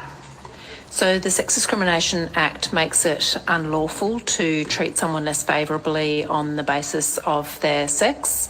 And just so I'm abundantly clear, you're saying that the Sex Discrimination Act does protect the rights of biological females based on their sex? So again, I'll change the language. It protects women from discrimination. But it doesn't protect biological females, is it what does you're not saying. use the language of biological female. Commissioner, you'd be familiar with the Victorian case of a male pedophile being housed in a women's prison. It's been in the media in the last week. For the purposes of the Sex Discrimination Act, do you consider that this man, who is a child sex offender, is a woman? The Sex Discrimination Act includes trans women within it. So the person who I believe you're referring to is a trans woman. Wow, these people get paid bucket loads of money. They're on like few $100,000 a year. This is just ridiculous, Bruce. And probably she's sharing a desk with bloody Brendan Murphy. Wasn't it him that was it Brendan Murphy or Skerritt that had to bloody shy away from that, and with Alex Santich? I'm glad you asked. Because I was just about to gazump you, wasn't I? Yeah, Have look, have you got that one as well? It's ageless, isn't it? So let's do that. You've got it as well, haven't you? I could tell you got it up your sleeve there as well. All right, let's bring that one in then. Righto. Well, I'm going to finish up then, because this hasn't been very helpful, with a very simple question for the department, and that is one which has troubled me for a great deal of time with the bureaucracy here. Can someone please provide me with a definition of what a woman is? Department of Health. Definition of a man, definition of a woman. Anyone? It's pretty basic. Basic stuff. Professor Murphy. Look, I think there are a variety of definitions, and I think Just a simple one. Perhaps to give a more fulsome answer, we should take that on notice. You're going to take on notice the question of what a woman is. No, well, there are a variety. It's a very contested space at the moment, Senator. It's not just a woman who's born a woman. But there are definitions in terms of how people identify themselves. So we're happy to provide our working definition Is on one notice. of the. I've only been here 2 years. That's the best thing I've seen thus far. Thank you so much. Wow. I don't know if you've seen Paul Kelly there. He already started putting his mask on, and he goes, "I'm not going anywhere near this." He put his mask on. So I'm not going near that one. Fancy. And do you notice that anyone who's cornered into this answer, the Sex Discrimination Commissioner, the professor, they squirm, they nervous laugh, because they know they're about to spout bullshit. Mm-hmm. They know that they have to say something ridiculous to us. Mm-hmm. They know it. Yep. And they're uncomfortable about it, and they cover their discomfort by squirming. A bit like the copper who came for the friendly chat, was drumming and moving. There are many body language cues that say they don't believe this crap. No. So exactly that's right. yet another doctor who is lying to us in return for a paycheck. Yeah. We know I what reckon his between the price two of is. those bureaucrats, there was probably about $1 million worth between those two bureaucrats that the Australian taxpayer is paying them other people's money. And they're both prepared to lie to us for some coin. Yeah, exactly. And who was responsible for getting that change, Bruce? That Sex Discrimination Act changed? It was Jay Gillard, was it not? Prime Minister Gillard. Yes, good on him. Great legacy for all women. Great legacy for all women. I will say one thing. I've said it before. I'll say one thing in support of Julia Gillard. I loathed her as a Prime Minister. Her attack on Tony Abbott was pre-planned and contrived. She lied to us about the whole green scam. Forget it. The one good thing I'll say about her is that she followed my golden rule for Prime Ministers who are no longer in the job. Shut the F up. We have not heard from her since then. We've heard from ScoMo. We've heard from John Howard. We've heard from Kevin Rudd ad nauseum. President Trump's heard from Kevin Rudd. We've heard from Turnbull. We have not heard from Julia Gillard whatsoever, and I'll give her a huge tick for that. For being quiet after not being Prime Minister anymore. Yeah, no, fair call. Yep, I'm genuine about that. And final, let's take it out with one more ridiculous story. This one from Slovakia, which generally, Slovakia is the half of the country that was left after the Czechs and the Slovaks separated. And intelligent people, good engineers, etc., etc. Having said that, this story says that the Slovak Parliament has just introduced a speed limit for pedestrians on footpaths, or they call them sidewalks. And that's a 6 kilometre an hour limit, which a brisk walk is 5.5 kilometres an hour. So they're basically saying you can't do anything more than a brisk walk on a footpath as a pedestrian. So you can't jog or power walk because you might be breaking the speed limit. Now, I don't know if they'll have cameras or radar or how they will police this. And in their defence, they have actually, this is not specifically applied to pedestrians. This is a blanket speed limit for all uses of sidewalks. So it includes cyclists, skaters, e-bike riders, etc. And it's for Irazika height. It's for your safety. So they're doing this because, as the story says, there have been increasing numbers of collisions between these small vehicles and pedestrians on sidewalks. And this is in an attempt to limit those. Well, I've got a simple suggestion for them. And the clue, as Ben Shapiro would say, the clue is in the name. That was when he was talking about where does it say that girls can't join the Boy Scouts. We said, well, the clue is in the name. Okay. It doesn't relate to the sex discrimination, Mister, or the because it threw all that up in the air now. I am desperately hoping she's not aware that he said that. Okay. So anyway, the reason they're doing this is to stop collisions between these vehicles. But the clue, as I said, is these activities are taking place on what they call a sidewalk. These are pathways for walking on. Mm-hmm. So if there are collisions between bicycles, scooters and e-bikes and pedestrians on a designated area for pedestrians, then the obvious answer is get the bicycles off it, get the scooters off it, get the e-bikes off it, rather than limit the pedestrians from using places designated for walking. Yeah. Just a thought. Yep. Just a thought. Well, it's like everything, isn't it? It's like, let's just create, machete bins instead of dealing with the people perpetrating the crime, Bruce. But it's the same thing, isn't it? It's just so ridiculous, absolutely ridiculous. Anyway, great show again, brother. Ain't it the way? I mean, yeah. I just take us out. Yeah, I think so, mate. I just want to stop paying millions of dollars to bureaucrats that just want to feed us with BS, mate, and they can't even answer a problem. But anyway, one day, maybe. One day. Lie to us for coin.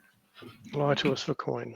Absolutely. Well, good on you, legends. Nice little active chat again tonight. So thanks, everybody, for joining us again. Muchly appreciated. You've been firing it in there and getting lots of action from Dan tonight as well, which is good. But and everybody who can go and research all the stuff that he's provided there for you.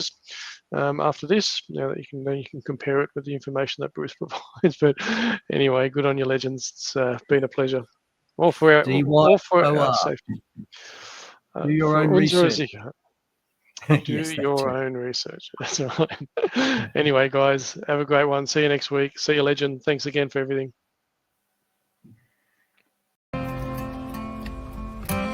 To fight again for that already burned, he was driven towards the flames. All the signs are there for all to see, the signs we've lost our way. When we jail our heroes and applaud our villains and turn our hearts away, like a silent choir too scared to sing the anthem of a braver day, a song our children may never hear, the ballad of Dr. Bruce Paix. A song our children may never hear, the ballad of Dr. Bruce Paix.